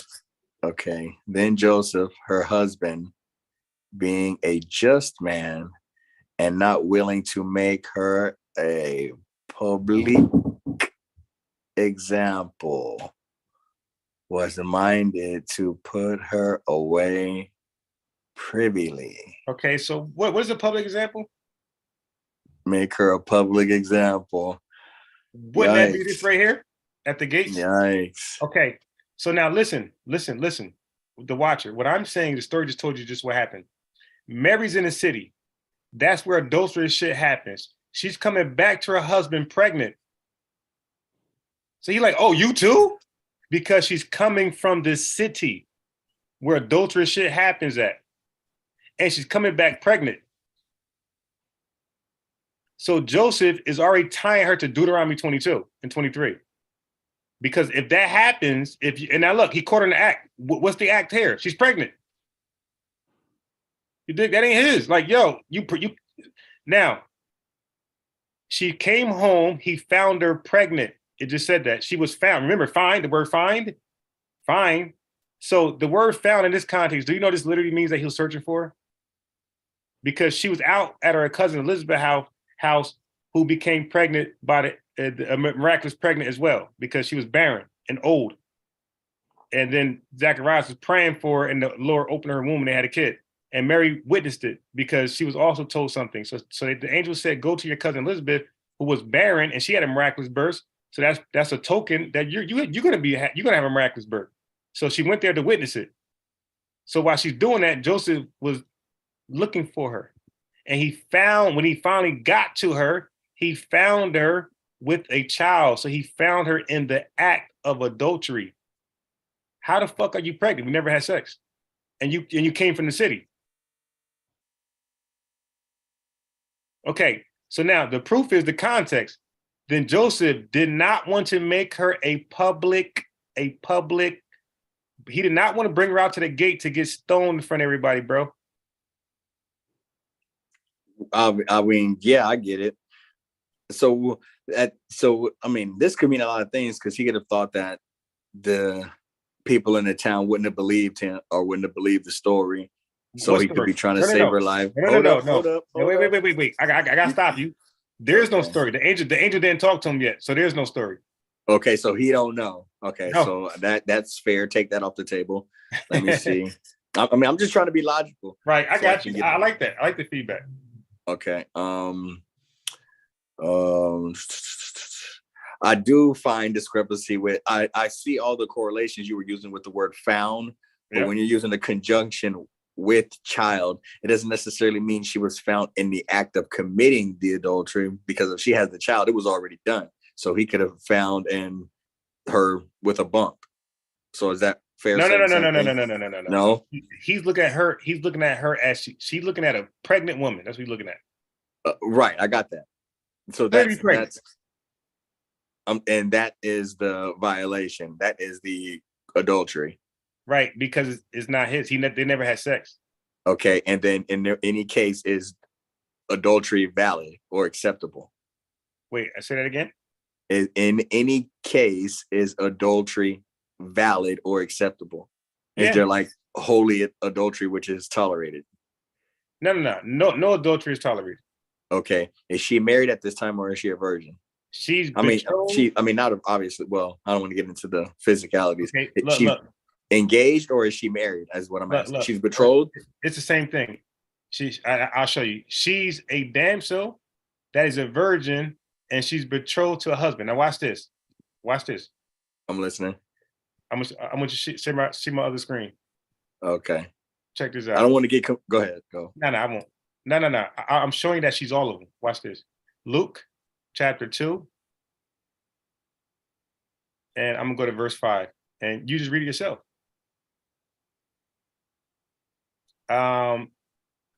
Read verse 5. To be taxed with Mary, his espoused wife, being, I got that box in the way, being great with child. So she's a spouse and she a wife. So what espoused wife? Right. So she's So now look, I'm gonna go back. I want you to see something. I'm gonna go back. So you can be called espoused and a husband at the same time. That's what I was showing you. She was a espoused wife. You could be an espoused husband. Okay. So I mean, I'm just trying to. It's not adultery if you're not married, correct? It's adultery if you are not married, right? You have to be. Well, no. It doesn't matter. You cannot have sex if you're not married. Okay. So both are adultery. So if you're somebody who's not married and has sex, you're done. So the virgin if you're birth married, is yeah. that's So adultery. right. Does So that basically, fall into the category of adultery? yes. So if you're unmarried, you have sex, that's adultery. If you're So married he and was have sex to a different partner, it's adultery. okay. I'm just trying to get an understanding. And Joseph was cognitive or aware because we're trying to assume all these things if they were to be true. Everybody, all So of Joseph Israel has is, to right. All of just to Israel, get my understanding. I got to get it out. Let me get it Right. out so my mind can Yeah. move to the next point. So Joseph knew. Shit, you confused. That's what I want you to cut me off. It threw me off. But Look at the highlight. Joseph knew that he was not going to. He knew that the people weren't going to understand. He was smart enough Understand to what? just accept it. That No. this adulteress. Understand Let me what? get it out. You cutting me off, Yeah. and it's like you're trying to make me misunderstand. No, I'm I'm trying not. to understand. I thought you were Okay. done. To be honest, I thought you were done. Oh, Go ahead. okay. No worries. So we're assuming for all these things to be true, we're assuming that Joseph was smart enough and he had the heart and the wisdom to say, okay, I care about this woman. It's by law, it's adultery because she came here pregnant, not knowing who the father was, but he had a responsibility and he chose to break that commandment. And he's going to keep her out of the public, make an example out of her for what she did. Is that all fair so far? On my understanding? Yeah. Okay. All right. And So you do know that public example means to bring it to just the a stone. Right. It took for what I understand it means stone, and I see you have the reference point behind it, so I'm assuming you already looked it up to prove the point. You already know. Okay, all right. Okay. So now you mentioned divorce. Read verse 24. No. You got to finish reading after public example. Not willing to make her a public example, was minded to put her away privily, and that's what I was getting at. By minded meaning like he was smart enough to know. No. Minded, quickly. What does minded mean? Minded means he didn't want to divorce her. Like he did not want to. I'm sorry. Minded means he was minded to divorce her quietly. He was minded to put her away privily. Right. I don't know, because minded could mean something that I'm missing and could be valid. So I don't understand what minded mean in context. So let's work backwards. What is put her away privately? To me, it means to hurry up and put something away without or being discreet when you're trying to hide something. Now that means actually that phrase means divorce. Oh, see, this is what I don't understand. Right. So he was minded to divorce her privately. Okay, wait. Right, because if you've done it openly, then people are gonna say, "Why are you divorcing her?" Not willing to make her a public example, was minded to put her away. So minded means he was smart enough to divorce her without the public knowing that she's divorced. Okay, so that's the understanding. Thank you. All right. So that's my whole point. So he's clear-minded and he's smart enough to see this in totality and not just look at. Oh, okay. So adulterous woman. I see the Holy Ghost. That's okay. So this is someone narrating. It's not saying that Joseph necessarily believed it was the Holy Ghost. He was just saying that. There's no way he would have known it's the Holy Ghost. There's no way. Okay, so in this situation, he's just like, okay, I got this woman, a woman I'm betrothed to, and she's pregnant, so she's in violation. She should be stoned, but I'm gonna have to sneak away and divorce her. Right, because because I'm like Jesus. I'm not trying to kill people. Well, we can't say that, but if Jesus knows the story about his mom being saved and stuff, I'm sorry, I can't do that. He's different. Never mind. So look, so what I'm pointing out is this: he's called a just man. Right. And what Jesus done for that woman that was in found adultery was considered just. He didn't get her killed. Because his mother was pretty much spared by the same thing. That's what I was. Right. Now, look. Now, I ain't put that together, but thanks. Now I'm going to add that shit in there. But yeah, so Jesus' mom could have been killed for the same thing. Right. So, and yeah, that's a good point. I got to add that in there. So he was lenient to that shit. Right. Who everyone would be. Right. You know what I mean, if your mom was a drug addict and then you meet people in the future and stuff, you'll be a little empathetic. Or he's a hypocrite. Yeah, the guy ain't killer. He's a hypocrite. So he had to weasel out of that shit. The same way Joseph had to weasel out of it. Joseph did not want Mary to die. Because he was okay. So I get this, but what is I'm sorry. I gotta let you finish. You No, built. no, I said he loved her, so he didn't want to. He didn't want that to happen to her. Okay. I'm Okay. walking. So now he didn't want to get her stoned, but he was definitely going to divorce her because if he go into her after she's with another man, then he's part of that threesome too. They all die.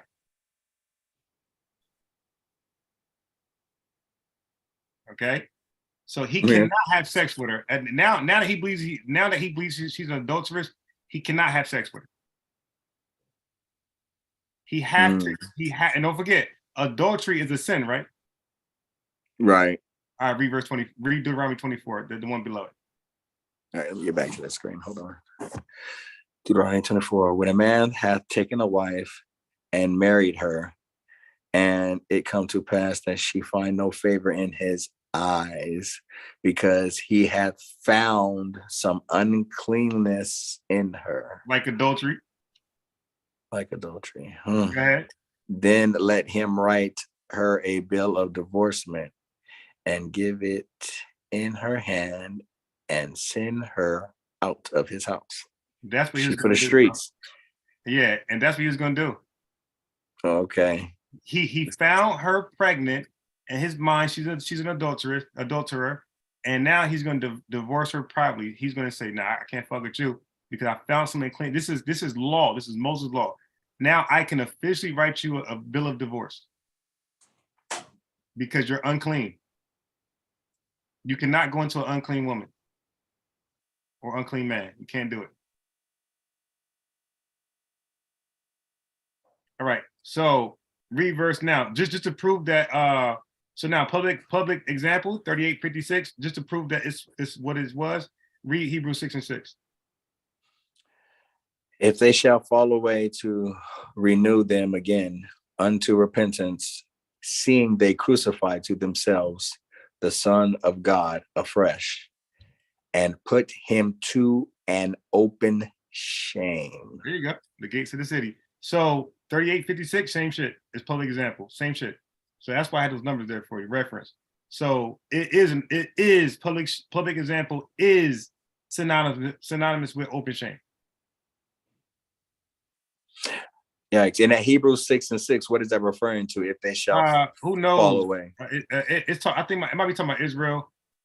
We could look at the context, but it wouldn't even matter. No, I mean, I'm just curious because that's just so it sounds like you're with God and then you get caught slipping. Right, no problem. I'll go to it. We can read it right now. But I don't need to, but I just want like an understanding if that's the context, if it's a person or a people. But when you said of Israel, that makes sense. And I remember Hebrews. I get it. I remember. Yeah, I'll go to it. But I wanted to just give a reference point. Like this whole story, I don't even care what it means because I'm just focused on confirmation that 38:56 means open shame. Yeah, and that's fair. That's double citing your sources. I get it. I can respect that. Yeah, I wouldn't care if he was talking about frogs. I wouldn't even care. Yeah, public example of frogs in the air. I get it. Right, I wouldn't even care. Okay, I got you. Because that's for them to work that shit out. I see. Right, I see. if that makes sense, that's up to them. But I'll do that. Let me go to Hebrews. Hebrew 6. Okay, so it says, therefore, leaving the principles of the doctrine of Christ, let us go on unto perfection, not laying again the foundation of repentance from dead works and of faith toward God. So we're talking about faith. And look, those laws they're talking about, they call them dead works. Yikes. And of faith, okay.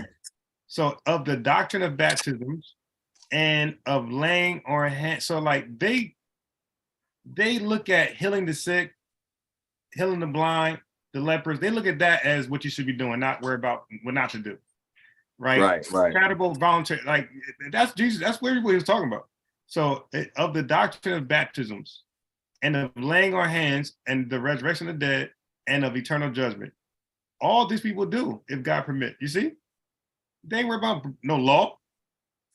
For it is impossible for those who were once enlightened and had tasted of the heavenly gift and were made partakers of the Holy Ghost and have tasted the good work of God and the powers of the world to come.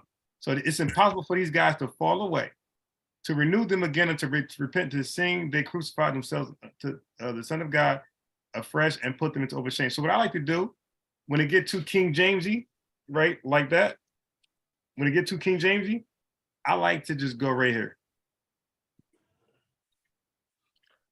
This is what I do. When I get to King Jamesy, tither thou, tither there. You dig? I can't say I'm the most literate person when it comes to tither thou, wither. I might be illiterate. Yeah, I could become an illiterate real quick when it comes to that He bullshit. said, "Tither thou, wither." Yeah. So what I like to do is keep my sanity, right? Keep my literacy. And I like to just go to a modern translation of that shit. When it just He speaks said, around "Fuck it. the these and the Yeah, thines." I'm good with that. I'm good with that. Like when it's too much of that, I stop reading because I wasn't educated on that shit growing up. you are Okay. writing with the pen and quill. Yeah, I'm good.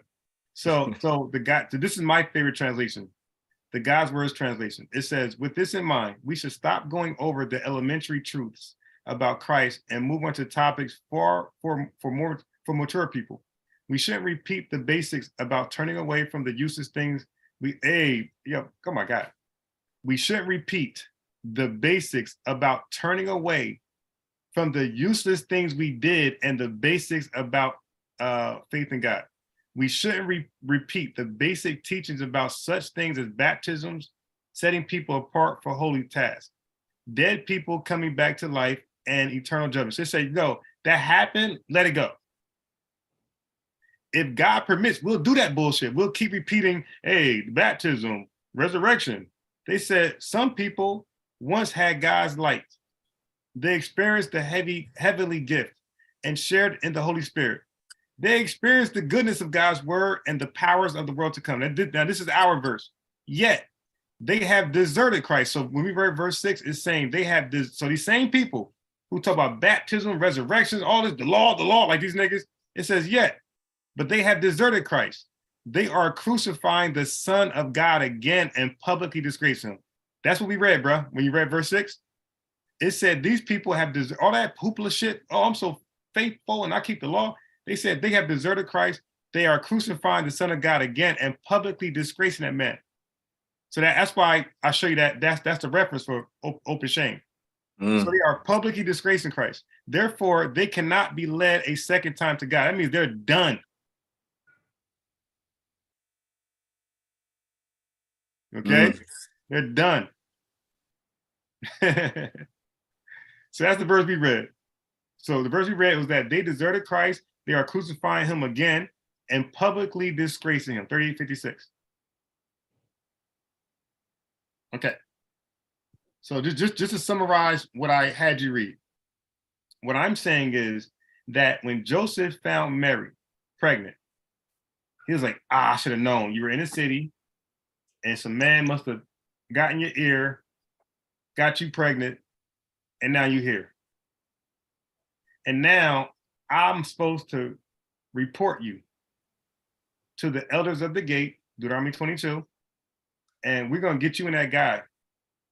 We're going to torture you to see who that guy is, and we're going to stone y'all, make your household a public example, and so is his. We're going to shame both of y'all. And then I'll be out of that marriage, and I could go marry somebody else. But he said, instead of that, he said, nah, I ain't like that. I ain't like those guys. I respect you. I'm going to put you away silently. So you can have your baby, go your own way, and you can lie and say your husband died. But I'm going to divorce your ass so I could take on a new wife and do it the right way.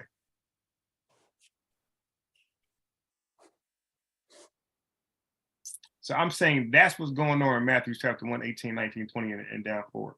And that's why the angel had to come to Joseph and say, Joseph, fear not to take Mary thy wife, because what's inside her is of a Holy Ghost. And Holy Ghost, brother, when that term alone means non-human. That means it cannot be adulterous because only human beings can be charged with adultery. Okay. So Mary is found pregnant. She is pregnant, but it's of a Holy Ghost. And Holy Ghost can be synonymous with God. Okay, so she's not in violation, and he would have been in trouble for stoning her. Right, because you can't charge a Holy Spirit with adultery. Okay, and she can't be charged with because she wasn't found with a man, laying with a man. Right. It says that, right? Don't the law say man? Look, laying with a man. Okay, and she did not lay with a man, so she is. Well, that's it. It says if a man find her. Oh, and she was not found like that. So, oh wow. So people be blaspheming, saying that Jesus was a side baby and all this other type of stuff. Bruh. And look, and when they do that, Hebrews 6:6. Oh, You see, so this shit all connects. So that's how you rightly divide the word. You dig? So now what I'm gonna do is I'm gonna format this and other things a little better, and I promise you, bro, I'm gonna get this shit to churches, to pastors. I'm gonna drop it off to churches, to church. I'm gonna drop it off. Like, listen, this for y'all. This is a sermon for y'all. Do what y'all want with it. That's for free. I'm not even gonna sell it. I'm doing it for free. Mm. I'm gonna explain why I did it to the pastor. I'm gonna knock on the door, whatever. Ask for the pastor. Hey, listen, bro, I'm here to drop this off. I'm gonna explain what's going on with the virgin birth, because I'm sure they came across these arguments before and they had hard times defending it, because I will be seeing something as like apologetic. So apologetics are people of religion. They are people who do the in-depth research a pastor probably don't have time to do or don't have the will to do.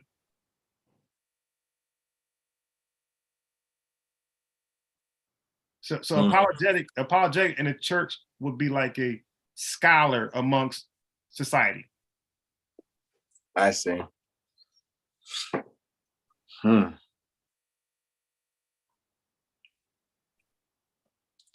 Sheesh. That was pretty. So that's why I need like honest feedback to know if I'm, because sometimes I could reach, right, where I got to scrap it. I'm reaching and you're like, nah, you're doing too much. See, I'll scrap it. I'm not these guys. Like, these guys will keep it. These literally, like, if I'm reaching too much, and you say, nah, you reaching, yo, no. Don't do that. I'll scrap it. Okay, I'm going too far. Because at one point, I was, Sonetta was on to something. I'm not going to say what it was, but he was on to something in Genesis. And I picked it up. I liked that. I picked it up and I tried to like do a little more. And I went to DJ Folk, his father, and tried to get at him with it. I had him like you. I had him listen to it. And he was like, nah. He said, nah, don't do that. And look, and he's a Muslim and he's against me, but he don't want me to embarrass myself because I'm from his shop. You know what I mean? So it's like, nah, don't. So it's like, don't embarrass the shop. Like, you can embarrass you, but you're known to be here. So nah, don't. Like, you jumping out the window, slow down. Yeah, so bro, look down. Now look, I came there like, yes, I got something. But when he said that, I thought about it. I went home, looked it over, scrapped, and you guys never heard it. I scrapped that shit. Fair enough. I can respect that. Yikes. So did you have that conversation that you were supposed to have yesterday? So, a brother, the watcher, I don't know more cowards than Black Israelites. Yikes. These guys come in the public, they get on a microphone, and they know the odds of talking to a scholar is slim on the streets. They're going to run across a lot of lay men and lay women. And they get to run, like you hear them doing the lives, bro, on the lives, right? They get on here and they cherry pick scriptures and they have their own doctrine and it sounds smooth. So to laymen and laywomen, remember, people, I can't even say comprehension low. Their comprehension is not low, but they don't give a fuck. Like, they just profess Christianity, but they don't really give a fuck about it like that. You dig? So they convince those people with this slick doctrine of whatever they imagine. So the Jehovah's Witnesses do it when they say, hey, look at Psalms, whatever. Look, it says Jehovah. It doesn't say God or Lord. And a Christian be like, oh shit, it says Jehovah. At first they think it's a fake Bible. And then when they read their own Bible, it says Jehovah. And guess what? It's true. Their pastor purposely never ever read that before. Purposely. He skipped Jehovah. So then that Christian goes to their church and say, hey, man, you turn to Psalm so-and-so, so-and-so. Yeah, well, what that say? Oh, that's Jehovah. What's that? That's the Lord's name. How can we never use it? You see? Hey, well, I'm out of here. Hold on. Hold on 1 second. Let me grab the Swazi.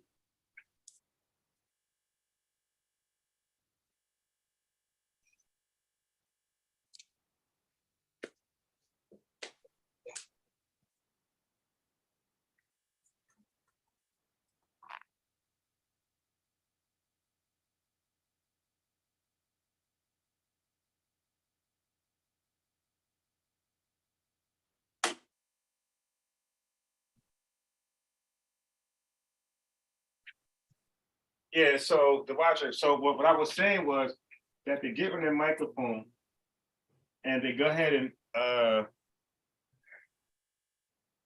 they kind of like do a Canelo. They pick matches that they think they have, that they're the favorites, that they could possibly like just blow them out. Okay, that's or Javante. They look for tomato cans. Right, purposely. And because bro, I watched these debates and I seen one dude was a passer, bro.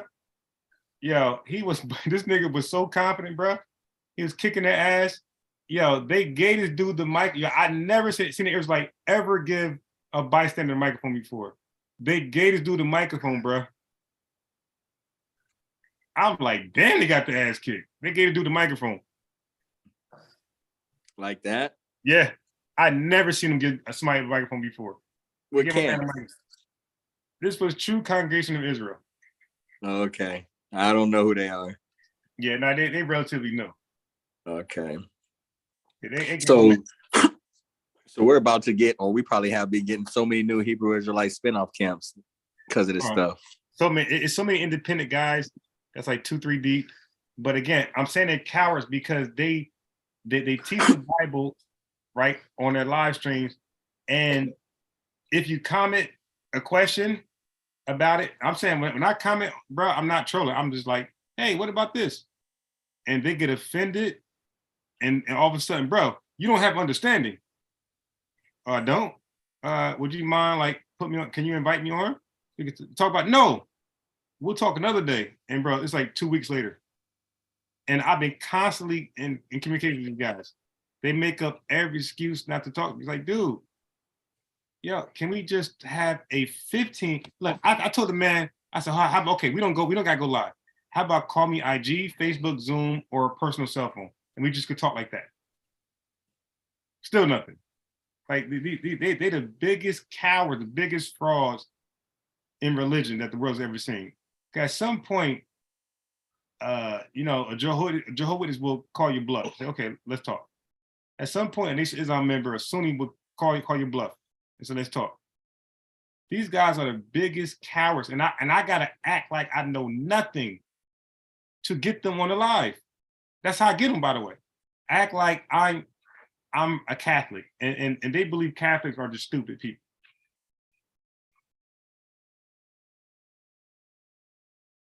Okay, so you gotta go to all of that just to get the guys to have a decent conversation.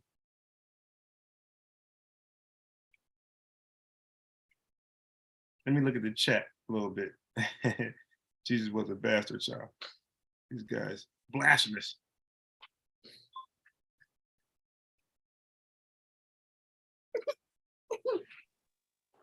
Hey, yo. Yeah, and I'm here. I'm trying to read the chat. I'm trying to catch up what they're talking about. Oh no, my bad. I had to put you on mute and go after this kid. I see. I see special needs Christian.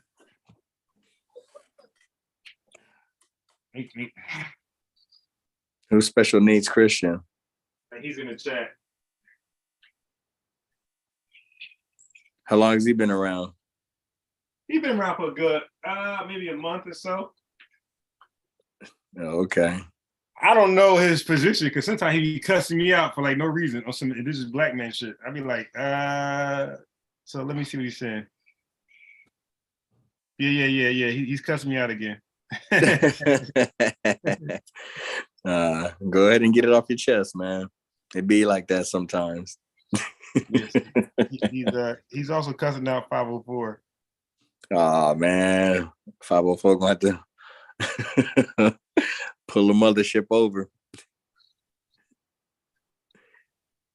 Yeah, so God Body said he used to know a girl that joined Jehovah's Witness and left her family for that religion. Yeah, now they're definitely gonna they definitely one of those religions where they're gonna make you leave your family. Oh man. If you'd really try, man, if they doing their job right, you really supposed to be leaving your family because you running. But the thing is, once you start evaluating them, you're gonna see they doing the same shit. It's just they better at hiding it. Right. Or they say they asked for forgiveness that morning or that night afterwards. And that's the thing. Yeah, these are proselytizing Christians, right? They're evangelical. So my thing is, you are knocking on doors, you're handing out pamphlets, and you're saying that this is what they're ultimately saying. They're saying if you are into the Bible, this is the only religion you should join. And here's the proof. Here's a pamphlet. Check out some of our excerpts, Bible excerpts, and we can knock on your door. We come out and visit you and show you that we have the truth. And once you invite them over for like, okay, well, can I challenge you a little bit? They're gone. So I had one of my cousins was telling me about Jehovah's kept coming to their house, and a lot of people be afraid to tell them they can't come. So and the watcher, they know that they abuse it, knocking your door, they be there for hours, knowing you don't want them there. So because they think they're gonna just get you, make you tired and just join. So she invited me over there, right? So I came over there. So I had to watch her. Look how scared and coward these people are. They wanted to know whether she called me or not. To like set them up. So I said, no. I said, I always come around this time. You know, certain days I just pop up and see how the kids are. Like, oh, okay. Right. But I had my laptop and computer and Bible with me. So I said, okay, so what you guys talking about? And they was talking about Jehovah. Yeah, Jehovah. Look in Psalms. Look in Psalms. See, it says Jehovah. See, that's his name. That's his real name. So I let them finish, whatever. If you got any questions, I said, yeah. I said, look, I got a Bible too.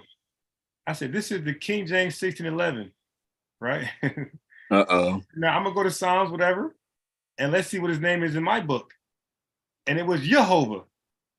I said, yeah, that's his name. That's his name. So I said, yeah, but do you know the J was introduced in the 1800s? I said, so wasn't it Jehovah before Jehovah? Yeah. So why are you telling my cousin it's Jehovah? You should be telling her it's Jehovah. Bro, they were so quiet. It was so quiet. And it's like an awkward silence. And I'm just looking at them like, so isn't it Jehovah? So next time you come by, you're gonna say Jehovah, right? And I forgot how it ended, but that's what I did for my cousin. And she seen for I said, I told you, you're just trying to indoctrinate motherfuckers. They're not trying to get to the truth. Damn. And that's what really sucks too, because you'll see people who are full-hearted but half-assed in their knowledge and understanding. So when they be coming at you on something so sensitive and detrimental, like redirecting your life, your spirit, and your soul, and they don't have the answers, they get enraged. And I'm like, you should be mad at yourself, bro. I'm just asking a question, trying to get it. Right. I'm showing you before it was Jehovah. And they accepted it. But it's like, so why didn't y'all use it? If don't forget, their whole premise was God's true name to my cousin. They were trying to point out who his true name was. So I'm like, well, could it really be Jehovah? Because it was Jehovah before that. So wouldn't Jehovah be his true name? Yeah. Okay. So why are you telling her to say Jehovah? Why we just can't say Jehovah, the true name? That was hilarious. But that was my only encounter with one of those guys in a private space. My only encounter. But I always wanted, bro. I just was always unlucky. My friends would call me, either I'm not around or they just leaving. Like I got the text late. I'm like, oh shit. I run over there and they already left. I just could never get lucky with these guys. So I finally got them from my cousin. I finally got their ass. And did I record it, bro? Oh, the watcher, I recorded that shit, bro.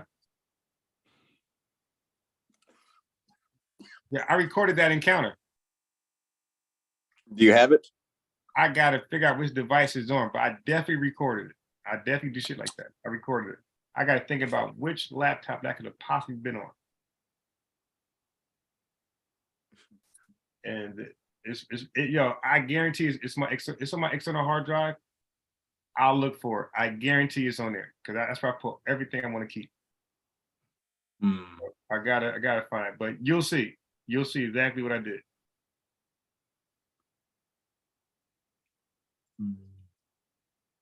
So to answer your question, like these guys are so scared. Yo, this one guy was like, yo, I've been watching, like this one guy supposed to talk to me. He said, I've been watching your channel. It looks like you're already talking to Israelites. He said, but I believe like them. So I'm like, okay. So I was like, yeah, but you understand? I want to talk to you because when I talk to them, we never talk about the subject. The subject is Matthew 1 and Luke 1. We never deal with it. So I said, they go other places and they cut me off and they mute me. I said, so that's why I want to talk to you. Because I want a fair conversation where that doesn't happen. And we can actually talk about the virgin birth verses. That's why I wrote back to him, and I don't think he hit me back. So, so these scary niggas be peeking at my videos, be like, nah. So that means that you voluntarily is in ignorance. Yeah, I can, as a person who I am, I can never do that.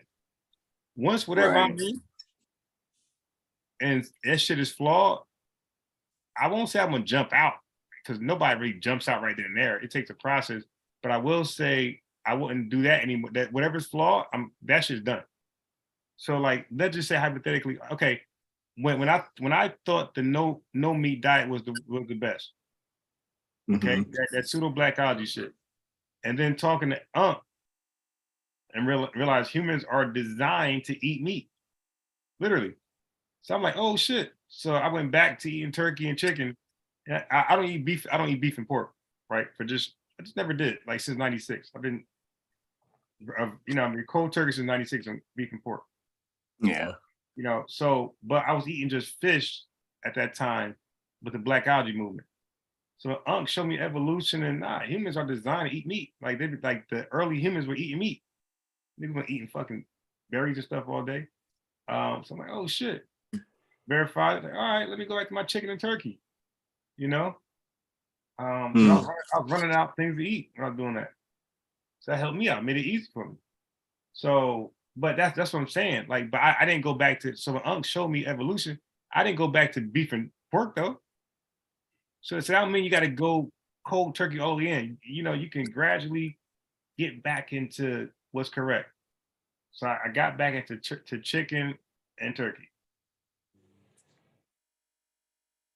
Once I realized that human beings were created to actually eat meat along with vegetation. So, and it's also true that if you got a high diet of fruits and vegetables, that you are less likely to suffer from a chronic disease. Hey, actually, who is that? 504 is right. That is that debate when Chief X and Polite was talking about the whole proteins and what's the best kind of diet. He actually did give Polite an L. Right. Yeah, because he was more informational. Polite was lying. Yeah, I totally forgot about that. Chief X did smack on Polite. Okay. Polite always lies in the debate. You just hope you don't catch him. But Polite is a little more clever than he's more witty and clever than he's Hebrew Israelite. So if Polite was a Hebrew Israelite, he'll be pretty good. He might be all their leaders. So he's probably the only guy that could unite all of them. Can you imagine his Hebrew Israelite with those funny vocabulary, bro? They'll all be under him. And then he'll be a legit millionaire. You did just off donations and shit. Man, the internet messed it up for a lot of people. Bro, man, I know Polite was 10 years too early because 10 years too early. Because about 10 years later, Polite realized that you don't have to scam. You could just be a YouTube personality and you'll get the check that way. Yep. And he had it too. It was too late. He was already scamming. So people already scammed. He can't turn back. He can't go. I mean, he could have. He could have stopped scamming and just but became a YouTube influencer, got a check mark, and then got the bag that way. Yeah, but I mean, he missed out because he was in that middle era. Because if he would have been born like 40 years ago, he'd be rich like Joel Osteen type shit. Oh yeah, Because he got the gab. You know what I mean? But then he came right in the area where a lot of so he people can missed it fact check. before and after, yeah. You know, so he just got messed up. Because if he would have born 10 years later, he would be the master of this social media shit, Right. dominating everything like the Jake Paul type with the following of everybody. Yeah. But he just missed out on this. Damn, that's funny you said that. And that's probably why he's like stressed out. Like he's like, damn man, what the fuck? Like these guys are less than me. Like young Pharaoh was seen as less than polite. Young Pharaoh had like 500,000 subscribers and shit. Yeah, what happened? What was his downfall? Well, when he came at the Jewish community with that anti-Semitic bullshit. Damn, and they slapped him down. Answer to that, yeah, because some people just really believe that they're invincible and they're weird. Like young Pharaoh never produced shit. Like these guys don't offer no legit product and services, and they don't help change laws, like laws. But somehow they think they're powerful because people like to listen to them. It's like a rapper and an NBA player. They think they're powerful all of a sudden. Like, no, you're a fucking entertainer, bro. So that's why some people say shut. That's why they say shut up and dribble the ball. Like, no, you're not who you think you are. Like nobody takes you serious, and that's what Errol Spence was trying to tell Terrence Crawford. He was saying, bro, you're coming to the table, represent yourself, but the cable networks do not take you. They look at you as a stupid nigga trying to represent himself, like somebody in court. So that's what Errol Spence said about Terrence Crawford. He said it didn't get done because nobody took his goofy ass serious. No, Sean Porter said that. Sean Porter said, yeah, you can represent yourself, but nobody's going to take you serious because you don't know this business like that. You're new. Who was he talking about? Terrence Crawford in negotiations with Errol Spence. Is he back with Bob? Nah, he's doing his own thing. Oh wow. Right. So he's trying to negotiate a fight with Errol Spence. They're not going to give him that money, bro. Just they don't want to see him with that $5 million off top. Well, look at this. Terrence Crawford is at the table with Showtime and all these other networks. Right.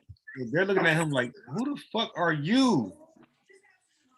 You're a boxer, bro. You get out of here. Go get your agent.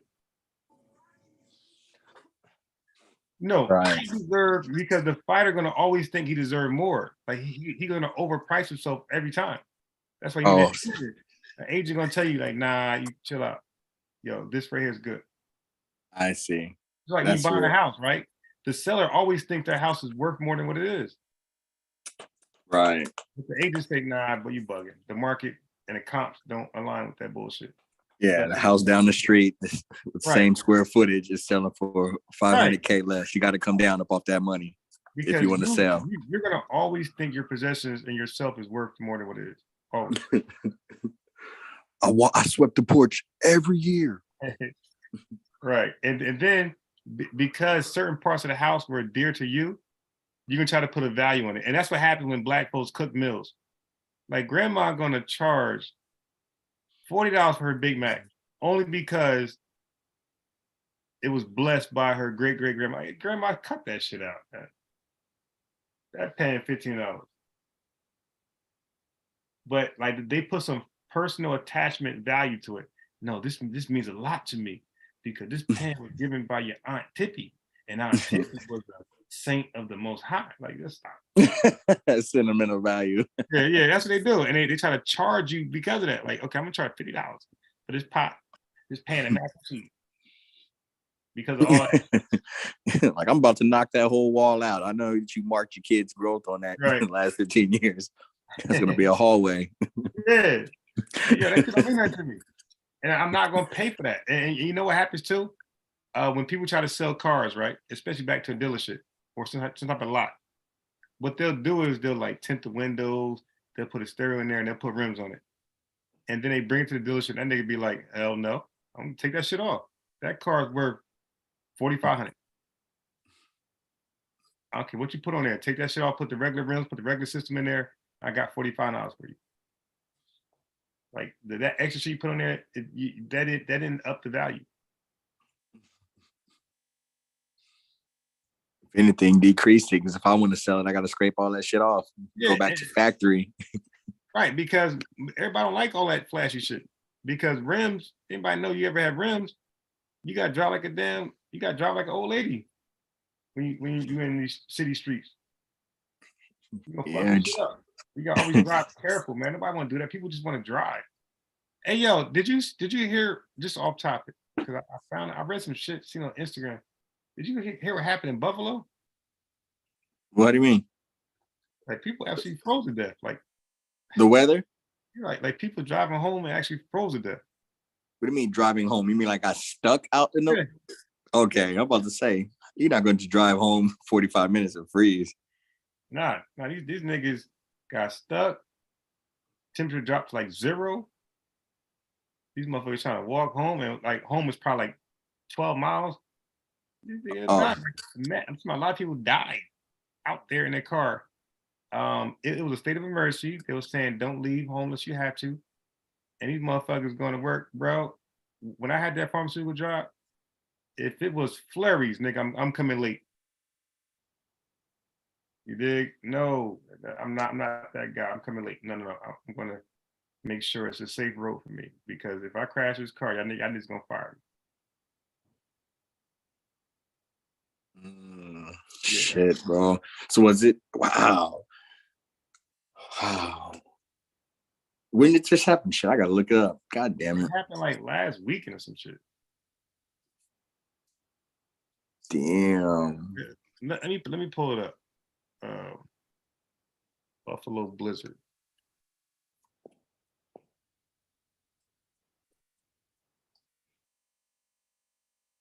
That's what the damn football should have been called, Buffalo Blizzards.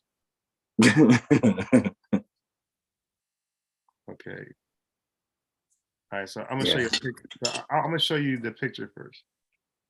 Right. So this is if you see my screen, this is what it looks like.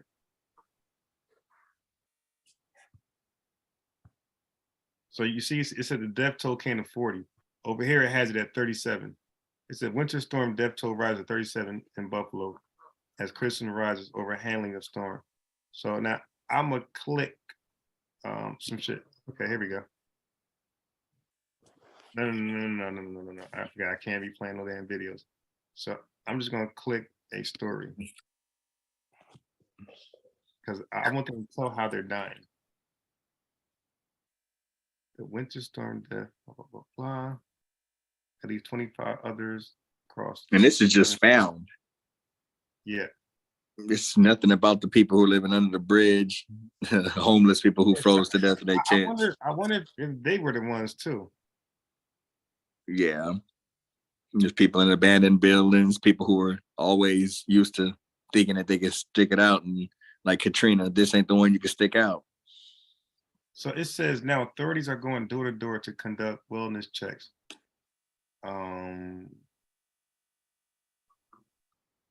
They're not going to the bandos. Yeah, it says an EMS task force is checking locations of emergency calls that authorities could not reach during the storm. Wow, so people, you called them, they couldn't even come. While the National Guard will spend, and so that means you're home. That's fucked up. You didn't even ask. National Guard Right. days checking every house in the neighborhood that lost power. Okay, it lost power, bro. That's my point. These people thought that their power would be able to stay there, but what about people who are used to not having power and thought they were going to be okay? Right. They ain't even came to their houses because they didn't have no electricity to call the police. The police are right now going to the places that got calls, but they couldn't get there.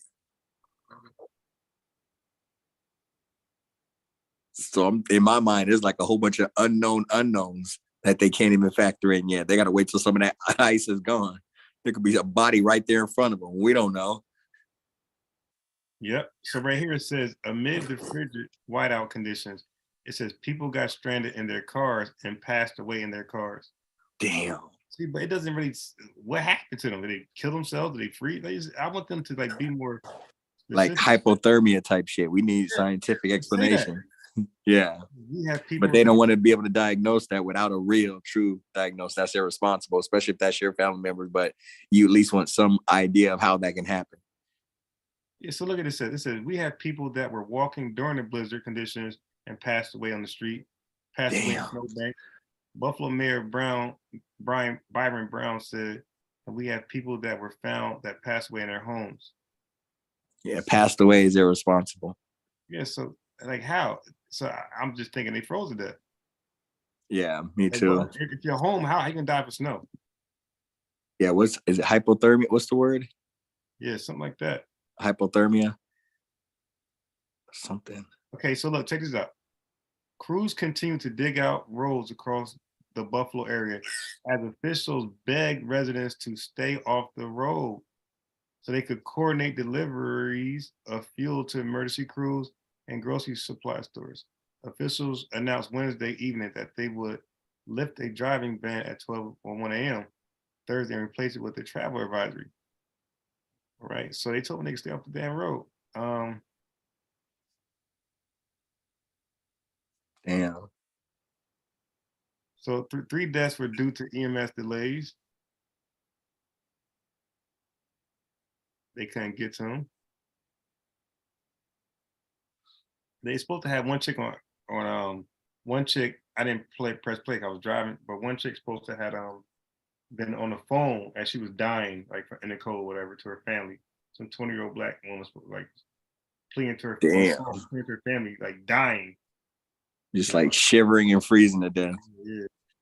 Damn. Damn. Damn. Below freezing. Shit, I'm in AZ, so 60 and I'm shivering. What the fuck? The fuck? Yeah, I wouldn't even make it to 0. Shit, my blood's super thin out here in this heat.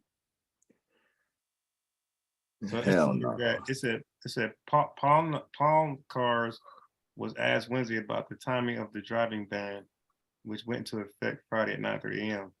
as the storm hit, and whether there had been discussion among officials about issuing such a ban earlier. So they're saying that they should have did the driving ban a little earlier. They did it too late and niggas got on the road. But for me, you ain't got to do a ban for me. Once you say dangerous snowstorm, dangerous flood weather, home. Yeah, I don't give a what job it is. Home. Yeah. Yeah, you ain't worry about me. I'm home. Once you say severe, I remember when that crazy flood happened over here in New Jersey. Like, yeah, I remember the damn. You know how the ticker thing come on your phone, it start beeping, and it says weather advisory or flood watch, shit like that, tornado watch. That motherfucker said, yeah, that shit said deadly floods. I read dead, like, oh, cause I was gonna go somewhere, bro. That shit said deadly. Cause I was gonna like just it's raining, flood, whatever. I'll get through it. That motherfucker said deadly floods. I said, okay, never mind. Got back in the house.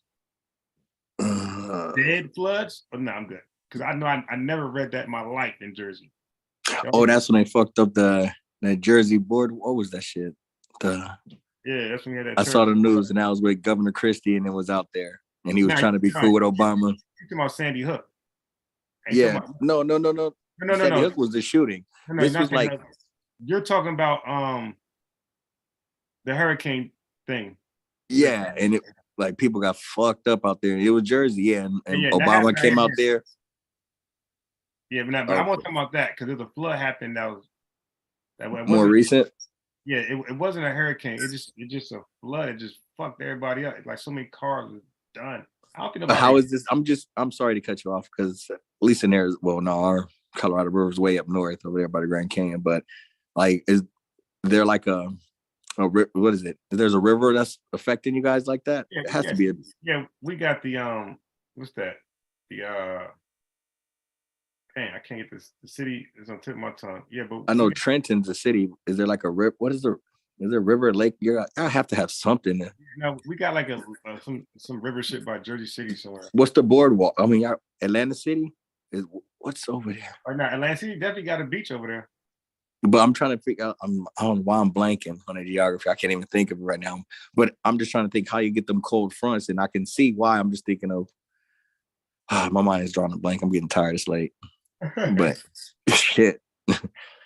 But yeah, I hear what you're saying. I mean, it's hard for me to fathom it, that much water and the coldness and shit, just because where I'm at. But I just, shit, that sucks to just die like that. Just imagine a death like that. Like, I think of how bad drowning is, but to freeze, Yeah. that seems like a slower process. Like, shit. So check this out. It says, he said, officials started discussing a potential ban last Thursday. Poland cars said, but they initially believed the snow ban wouldn't reach the Erie County until 10 a.m. the next morning. They opted to wait in part because officials wanted workers to be able to get home before temperatures dropped below freezing, he said. So on Friday morning, temperatures dropped dramatically, going from rain to sleet to snow within 5 minutes. All that shit in 5 minutes, around 8:40 a.m. He said whiteout conditions didn't occur until about 10 a.m. He noted after the ban was issued. He said, but we have to take a lot into consideration. Pulling his car said, if anyone is to be blamed, you can blame me. I'm the one who has to make the final call on behalf of the county. Mm. There you go. Yeah, so people froze to death. Damn. I didn't even know that shit. Man, it has to hit triple digits, bro. Because it's at least that's how it normally happens in AZ in the desert when they be having those heat waves and shit. It's always like you hear about the elderly who are in like these homes and type of shit. But then there's always like afterwards there'll be like 40 or 50 more people that they'll get that was actually out there in the desert. These people were living on the streets, or these illegal immigrants were all packed into this house and they didn't have no AC, so they just passed it. Yes, they never really, the undesirables get swept under the rug. So I always realize that those numbers, we don't yeah, because you got to realize it's a luxury to have a car. It's a luxury to have electricity and blankets and insulation and housing, and just people take a lot of shit for granted. Damn, daytime shooting of unarmed black men there. Uh-oh. Uh-oh. Okay, so check this out. So that's him, right? So it says the fatal daytime shooting of an unarmed black man near the University of Oklahoma campus is drawing attention in Norman, right? It says on April 9th, a 36-year-old Shed Ewins was shot by an unidentified motorist at the intersection of Lindsay and Elm. The shooter, whose 10-year-old son who was with him, told 9/11 that Ewins approached their car unexpectedly. The guy who came to my car is this quote, I did not know if he was going to punch me. I don't know what he was going to do, but I shot him, the caller said. Wow. So Cleveland County District Attorney Greg Mashburn told K4 he's not legally allowed to press charges. Damn. Wait a minute. Punching isn't okay. Yeah, that's why I tell niggas. I had those lives about self-defense, and I guess I gotta do a live on staying ground. The conditions, there's terms and conditions staying ground. You don't need to have, to get shot. I don't need to have a weapon to make me shoot you. I can shoot your ass. You dig? If I got if you come to me and you let some big joker and I'm my size, shot, that's legal. Like, yeah, you dying because it's a clear mismatch. And also, there's other reasons why you can shoot somebody, right? So, so this apparently. But just real quick, I'm sorry to cut you off. I just got to say this for anybody who's listening. If you were ever finding yourself in that type of a situation, don't go into any type of details. I didn't know if he was going to kick me, bite me. I was scared for my life. I thought he was going to kill me. And you say that. You don't want any mitigations. Like, so you weren't, so you possibly, there could have been a chance. No, I was scared for my life. I thought I was going to die. Don't come out there where I'm getting hit, punch, kick. Nah, no. They'll prove, even if you weren't alleged, like you weren't temporarily insane, you weren't acting out of rage because you were qualifying the degrees of the danger. You know, don't get caught into that. Just for anybody to listen. I'm sorry. That's a fact. So the Cleveland County District Attorney Greg Mashburn told the station, network station, he cannot legally allow he's not legally allowed to press charges. He cited Oklahoma's stand your ground law. Mashburn did agree to meet with Ewan's family, but the Norman transcript reports when the family brought a lawyer, Mashburn declined to speak with them. So a little bit from what I know about the story is that it must have been a road rage incident, and the brother got out of his car and see you fucked it right there. You know, get out your car, and then especially with road rage, because those standing ground cities, you know, they be blasting a gun quick on each other. So they had a road rage incident. The guy comes out of his car, and he's approaching me real aggressively. He grabbed the door handle. I shot him, and he's probably in traffic, right? So he probably, you know, the niggas take advantage of that shit. Okay, I'm gonna get him now. I'm gonna punk him. But you dead now, trying to punk him. And that's a stand ground state. So I don't gotta run from you, bully.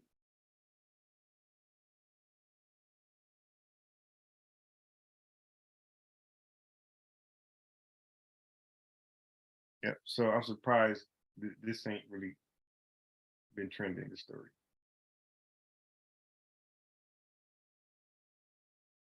Very, very interesting.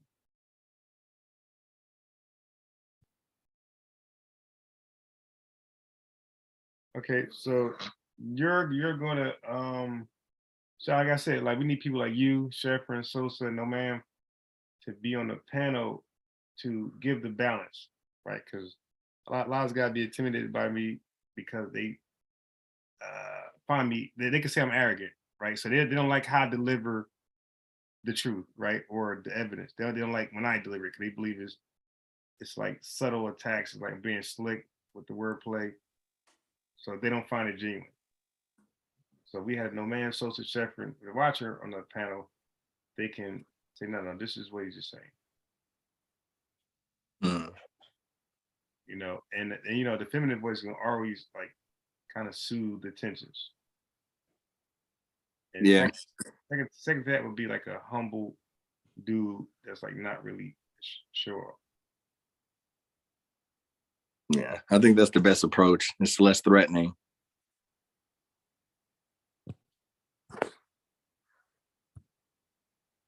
Yeah. So anyway, so the guy I spoke to earlier, he said tomorrow. So I keep saying what time, and he keep not telling me a time. So he said it's no set time. They'll play by ear. So whatever. I don't know what that means, but it's a good chance that I'm going live tomorrow to debate one of these Sicarii Israelites. And they're so fucking. This is the second one I spoke to. The first one I spoke to, Scary. So you're supposed to send me somebody who knows a little more. Not that wasn't the case. So the people I'm speaking to now, I don't know their ranks. I'm gonna start asking them.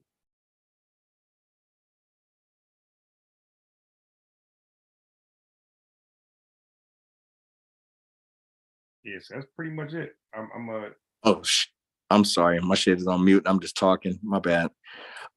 This Sicarii group, you know how like General Yohana's like the commander of ISUPK? Yeah. Who's the commander of the Sicarii group? Really Hebrew. Guerrilla He group. Guerrilla He group. He's like the light-skinned Puerto Rican dude He's that wore blue. He looks like, I don't know about blue, I don't remember, but he looks like Captain Zarek. He's just light skinned. Yeah, where did I see him? I'm trying to. He used to be on Sonetta. Yeah, he had a lot of sit down with Garfield. Yes, he mainly had sit downs with Garfield. What's the difference between his camp and, or I guess just him and General Yohana? I guess we'll go from there. Yeah, so I believe they're a little more clever with the verses. Are they updated? I'm sorry to cut you. Where are they? They're younger. No, they so this is what they do. They're a little smart. So when they debate me or people like myself who give them a good argument, they'll remember that shit and work a rebuttal against it. That's smart. Okay. Yeah. As so they should. Yeah. So they're always updated. But the other ones, I can't say they do the same thing.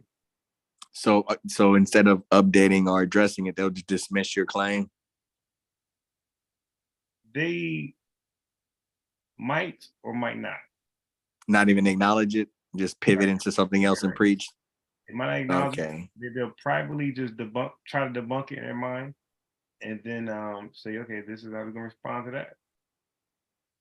I see. I'm just trying to see, because if you can grow and adapt, then that's kind of more fair-minded. Mhm.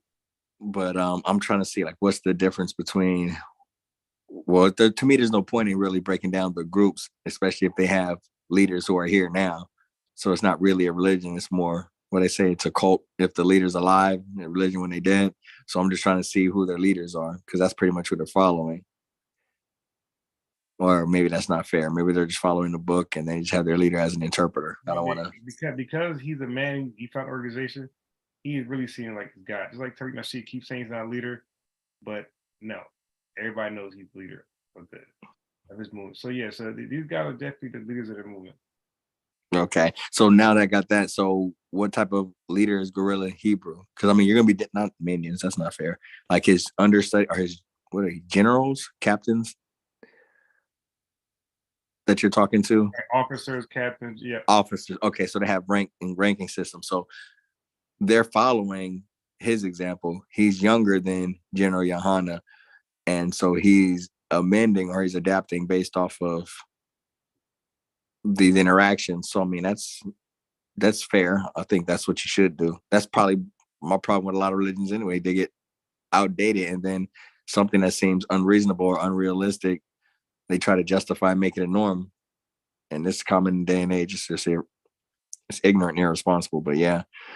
So again, that doesn't validate their religion, but I mean, it's easier. You would think you'll have a better chance of trying to find a common ground with someone who's going to adapt their views. But if they're being disingenuous and they don't do it publicly with you on the phone, they just revamp it afterwards. I don't know what to say on that. Israelites. For sure. Ugh. Yeah, call them what they are. Yeah. Because I see you have the patience in doing it, but then sometimes you guys get caught in the pivot and the ego thing. And so I noticed when I was on the panel the other day, like once dude got past that the irritation, because y'all both had animosities, but once that subsided, then you were actually be able to build. Yeah. But I'm wondering about the Sicarii group, because the guy you were talking to the other day when I was on the panel, was he with, what group was he with?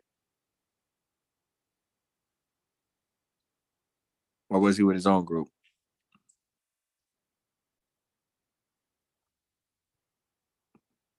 You there, Unbiased? I'm here. Okay. You know that the guy we were talking to the other day, the Nabat Yacht, or Yeah, that guy, right about him. yeah, what group is he with? Okay, so he's not with a particular like no, well, he did hint into he's with a congregation. He did not, he sent the website. He did send a website, but we gotta look at the website, but he's not with a popular Israelite group. Okay. He's not All with right. them. Okay. But I mean, he seemed reasonable, and like you Yeah. said, he know what he knows. And it and nothing came across like disingenuous, like he's trying to be sneaky. I think he really is convinced that what he read is, what the word says. Hmm. But I know he was influenced by the other Israelites at one point, the captain type doctrine, and that doctrine is you are Israel and keep the laws, and he keeps that position. So he was influenced Okay. by the one West Kozakian doctrine. Okay. And when you went to that website and you're reading that what type of version? What version of the Bible was that? Wait, say that again. When you went to a website, you read a translation, and it was like a very It's NWT. That's the New World Translation. That's the Jehovah's Witness Bible. holy shit. Holy shit. Man, that's spooky. So they're the ones that believe with the magic underwear and all that type of stuff, right? No, that's the Mormons. That's the Mormons. Yeah, the Mormons. Okay. That's weird. Okay, so I'm just trying to think of like, because they have a lot of these doctors, they have so many quirky and weird little side parts of their religion and stuff. But then just listening to how that Bible, it seemed very matter of factly and direct. And I'm like, how can they be so matter of fact and direct here, but then still be so quirky and misguided elsewhere? Because it was real funny. Oh, I can't say funny, but it was like I even saw somebody in the chat like, man, that's not the Bible. I'm laughing because it sounded like a very, let's say, logical interpretation of the Bible. Right.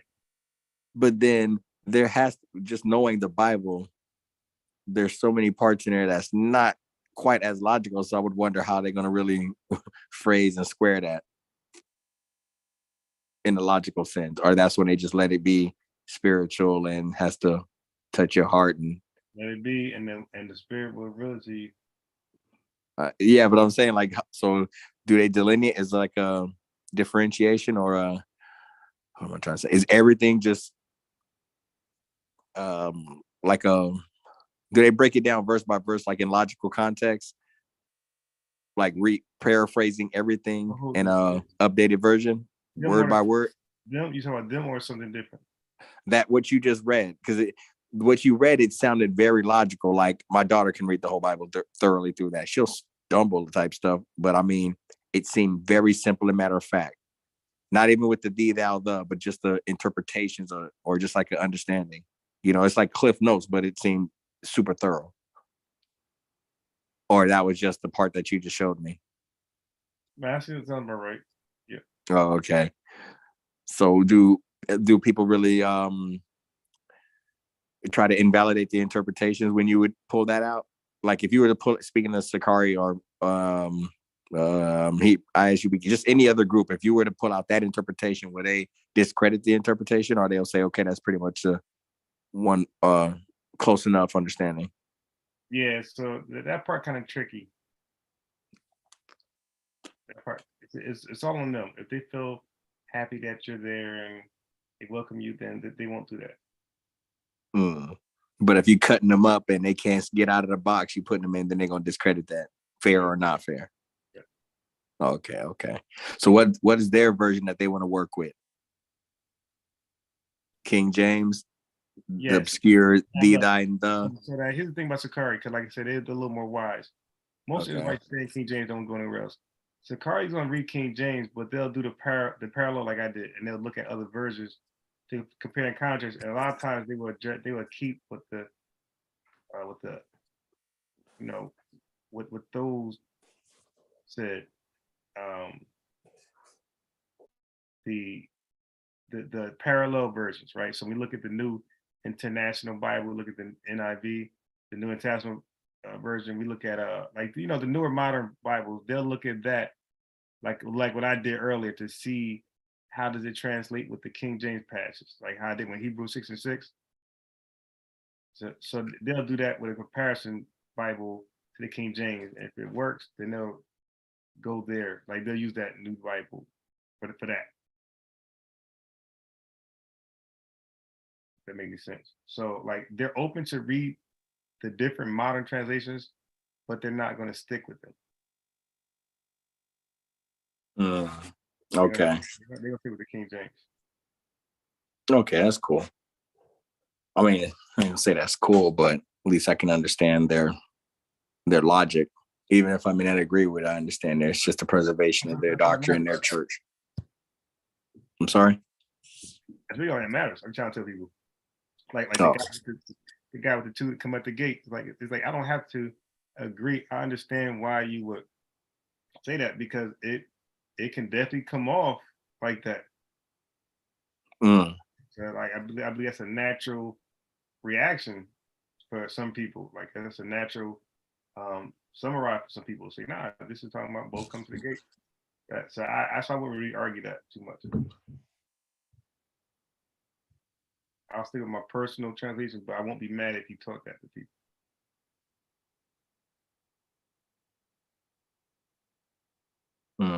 Okay. Yeah, so Fair.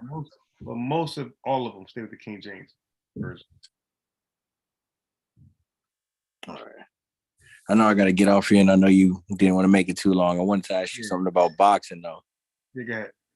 Okay, so quick synopsis. Well, I guess since you talked it before I pivot into the Tank situation, I want to know about the Earl and the Bud. What's your position? I know I've heard you speak on both of them fighting in your takes. Two different stages, so I guess this is at this moment. I'm curious what your opinion on the both fighters. Yes, I think it'd be a good fight. I mean, Crawford been knocking out everybody lately, but I question those guys. You know, because in boxing it's like this. Like we know when you follow boxing, bro, everybody knock out everybody until they get to the harder top tier level, and then no more knockouts. That's for Pacquiao. That's for every Iron Mike. That's everybody. Everybody knock out Julian Jackson. Everybody knock out everybody until they get to the top tier, and then knockouts just drop. You know, ain't no more knockouts. So I'm not sure if Terence Crawford was fighting top tier boxers when he was knocking them out, even though he fought good names. But one can argue that they were well past their prime, or they were like battered already. They was, damaged goods. So I'm not sure if he was knocking out people in their prime. So if he fought, when Earl Spence beat you guys, if he'd have fought you guys, if he'd have fought Keith Thurman, if he'd have fought some of these guys who've never been knocked out and knocked them out, then I can believe it a little more. But with that being said, I don't know if he's really ever been tested. I know Earl Spence been tested. His resume is way stronger than Terence Crawford. So with that being said, I just think Earl Spence is going to walk through him, man. Okay. Damn. So what about style? Wear him down. Well, we all know Crawford try to be crafty, counter, and Errol Spence is more of a pressure puncher and wear you down with the body punches. I just see that happening, bro. I just see Errol Spence. I see the first couple rounds like you born, nobody really punching, and I think once Errol Spence get caught with a clean one, if he felt like he could take that, it's over for Crawford, man. Okay. So you're saying you think there's going to be a decision or a late knockout? I think he's going to stop Crawford. Maybe 10th round. Oh, wow. Stop him. So like swell up his eyes? Yeah, and but I think he's going to quit by the body punches. Okay. Oh, so he chops down the tree. Yeah. Okay. All right. What about the Tank situation? Yeah, I love Tank's highlights. Like I love Deontay Wilder highlights. Like I love Mike Tyson highlights. But none of those guys really could fight like good competition. So I really don't believe Tank could beat Ryan. Really? I think Ryan stops Tank in a Bass and Zab Judah type style.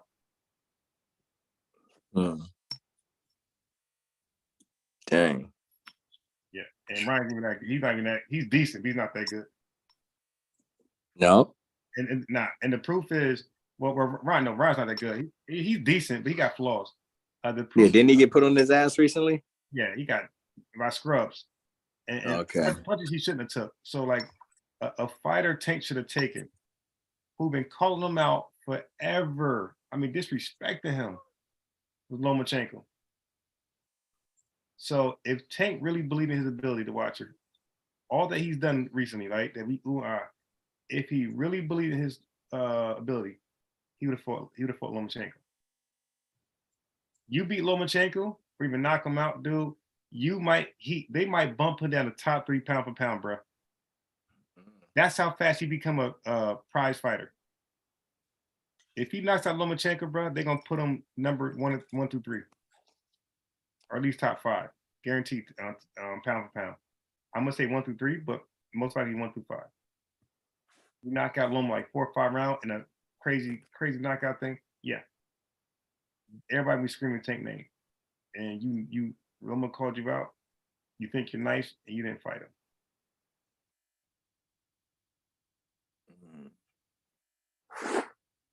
Yeah. There's other quality fighters out there that Tank can fight. Like Pitbull Cruz wanted a rematch, and Pitbull, that first fight people loved, and the second one would have made money. But it was a close fight, Tank ain't do the rematch. Yeah, so so to make it short, I don't believe him. I think he's a balloon with just air inside of it. It just looks pretty. Who, Tank? Damn. Tank. Mm. Now I'm rooting for him to beat him, but if I had to put money, which I will, if I see the odds Tank too much, yeah, you're gonna see me put some money. I see. So you just don't think he's like a technical fighter? Yeah, I think he just looks good versus bums. Like he looks like these Israelites when they debate the laymen on the streets. See, he sits on his punches, and it's like he's seeing what he can take. He has little movement, but he's heavy-handed on his hook, or really trying to set up for that uppercut. Yeah, but guess what? When you watch boxing, there's just some guys who you just can't knock out. Right, but I mean, you're right. But Ryan seemed like he's susceptible to those knockouts. Like he can get caught in his swag, and once he gets in those combos, he fucks up his spacing. And I think like Tank gets lucky because you get too close, and that height, you're in the right position, and he just catch you slipping with that uppercut. And then when you hit the bottom of that chin, I see a few times, he reset the fight. Which again, that's something that everyone can say about a powerful hitter. Like they would even say the thing about Wilder. But if you're fighting against, like you said, some people you just ain't gonna knock out, or they gonna get back up, you in trouble if you're not a technical fighter. So that's what I'm trying to really see. If Tank is just he got the power and he's catching people because of the underestimating, because of the height and that uppercut, because they standing right over him, especially when they feel like they got him. And that's what's catching. Again, I haven't seen enough of his fights, but this just from the fights that I can think of off the top of my head that been some of the players, or I don't want to say players, but fighters' flaws, that reach their height and then they misjudge or miss time getting in there and getting out, and they get caught in there with a shorter fighter who just catch you with that stiff uppercut. Right. Again, I'm a layman in boxing, so I'm sure I'm missing shit, but yeah, no, but you pretty much got the gist of it. And you're saying with Ryan, to me, I see like he's more technical. So what you're saying, I can't really disprove in my head. Like if I was to be a computer simulator and just make them fight 10 times, 50 times, 100 times, all you're saying is valid. And then what it sounds like, me not knowing enough of Tank, it's like he truly has like a puncher's chance.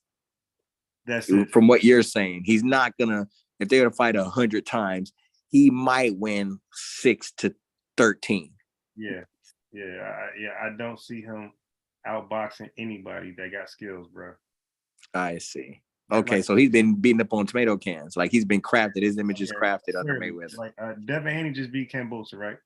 In the rematch. Why not? Why won't Tank call out Kambosos? Mm-hmm. Because he'll take that fight. Because nobody, they don't. The boxing world doesn't fear Tank. They think like me. They think he's a fluke. Okay. Yeah, because I haven't seen enough. You're the one who introduced me to him. Mm-hmm. I was FaceTiming. You were telling me about him. I actually won money off of that shit because he was super underdog on that fight. Really? I remember you were telling me about him. You're like, no. You were. Was it that one? I know it was one fight. Me and you were talking about it. And I think we were FaceTiming. And I put in the. I mean, I was legal then. Yeah. So yeah, the money was put down on that. And I remember because that was the first time I even saw the dude. Because he's from, was he Maryland or something? Because I was watching the All Access. That's what it was. You told me we were watching the All Access with him. Yeah, you know how he do. Yeah. Oh shit. Now, go ahead. No, I mean, because I was just curious about Ryan, but I'm looking at the chat and I saw somebody talking about Devin Haney. I'm sorry. Who are we talking about? Devin Haney. Yeah, I saw. Yeah, I'm not familiar with him. I heard he got it. He's the next up and coming. Yeah, he'll beat shit out of Tank. Wow. Yeah, he'll make Tank look like how Floyd had Robert Guerrero looking. He'll do that to Tank. He'll be his jab, his reach, bro. He'll beat. Tank would never get. Tank would be so frustrated trying to get that lucky punch off. Devin Haney just be beating the shit out of him, bro. That'd be a one-sided fight. And Shakur, I think Shakur would stop him. I think Haney would embarrass the shit out of him and just outclass him and win like 12 to like 11-1 rounds or 10-2. But I think Shakur would stop him in like 5 rounds. He'll stop him. Yeah, very early. Because a guy like him get his ass beat from the crowd, his ego will kick in. He just be desperate, try to go for a knockout, then he'll get knocked out. Okay. I've seen those fights. Describing that, I've seen those with the frustration. Or they do that little low blow shit, try to disqualify. Okay. So yes, that's I think that's about it for that. That's in my morning or night routine. All right, I'll be in there in a second, kid. I'm coming right now. But Tank went to jail recently. I don't think I stopped the fight, but he's supposed to be fighting Ryan. I think next Saturday or 2 Saturdays from now. Yeah, that's what I'm just listening right now before I even entertain the thought. I want to run it by you real quick because that was a heavy play, and I was actually out on the spot too. That's right. I was sitting there at the dude's house, and I was talking to you, and like, "Are you sure?" Because he was bumping his gums, and he was, yeah, I remember. Oh shit, I mean, not talk too much, but yeah. I actually don't like Ryan Garcia at all, and I want to take to knock him out. I just don't believe he can. Yeah. Oh, I see. So you just giving him his props just off of his performance and his skill and movement. Because I thought he was like one of them, like what's that? Not like, is it Amir Khan? He was reminding me of someone that just like was real flashy, had the style of Prince Knight. It was one of these guys that. Oh yeah. You talking about Prince Nassim? Yeah, that's the vibe that I was getting from Ryan, and then seeing him on YouTube punching and doing all those little movements in the hands. So I was like, is he like a Lomachenko? He has the movement and he can get to the spots and deliver the punches, or is he just like one of those? Hey, what's the best way? The best way to describe it is, those YouTube basketball training celebrities type players. So like they can train NBA players how to do certain moves and dribble between the legs and between the legs, hop, step, cross. They know how to do all the stuff and look flashy and stuff. But when they're in the game, and someone like Patrick Beverly can get up under them, hip check them, or stiff or what they call that shit, stiff arm, not fucking hand check, or get up under their hip, and they'll never be able to turn a corner on them type shit. So like I feel Ryan might have all the little training and he can get all that stuff done and train kids and type of stuff. But once he's in a real live game, it might be shaky for him, especially if he's just getting put on his ass by clean punches like he never saw coming, or he was just standing in wrong. It's like you said, I see a lot of flaws in him for me to just go ahead and just give him that. I feel like let me put it to you like this way, like he'll lose a fight. You understand? Like Tank will beat him because he fucked up. Not like Tank will dominate him type shit, if that makes sense. Yeah. Okay. But okay, I'm not saying it is what it is. I'm just asking to get your understanding, because I've never really seen Ryan like dominate somebody that I felt was like, okay, he got some power. Ryan had to think his way through it. It was more like they were even with power, and then he's gonna beat him because he's quicker and he's longer. But maybe I need to see him fight more fighters. Yes. So when he fought guys who could throw their hands a little bit, he didn't look good. Okay. So you mean like busy fighters? Yeah, he didn't look good. Okay. But you think he has enough for Tank? I was talking about Tank. Oh, you're talking about Tank. Okay. I see.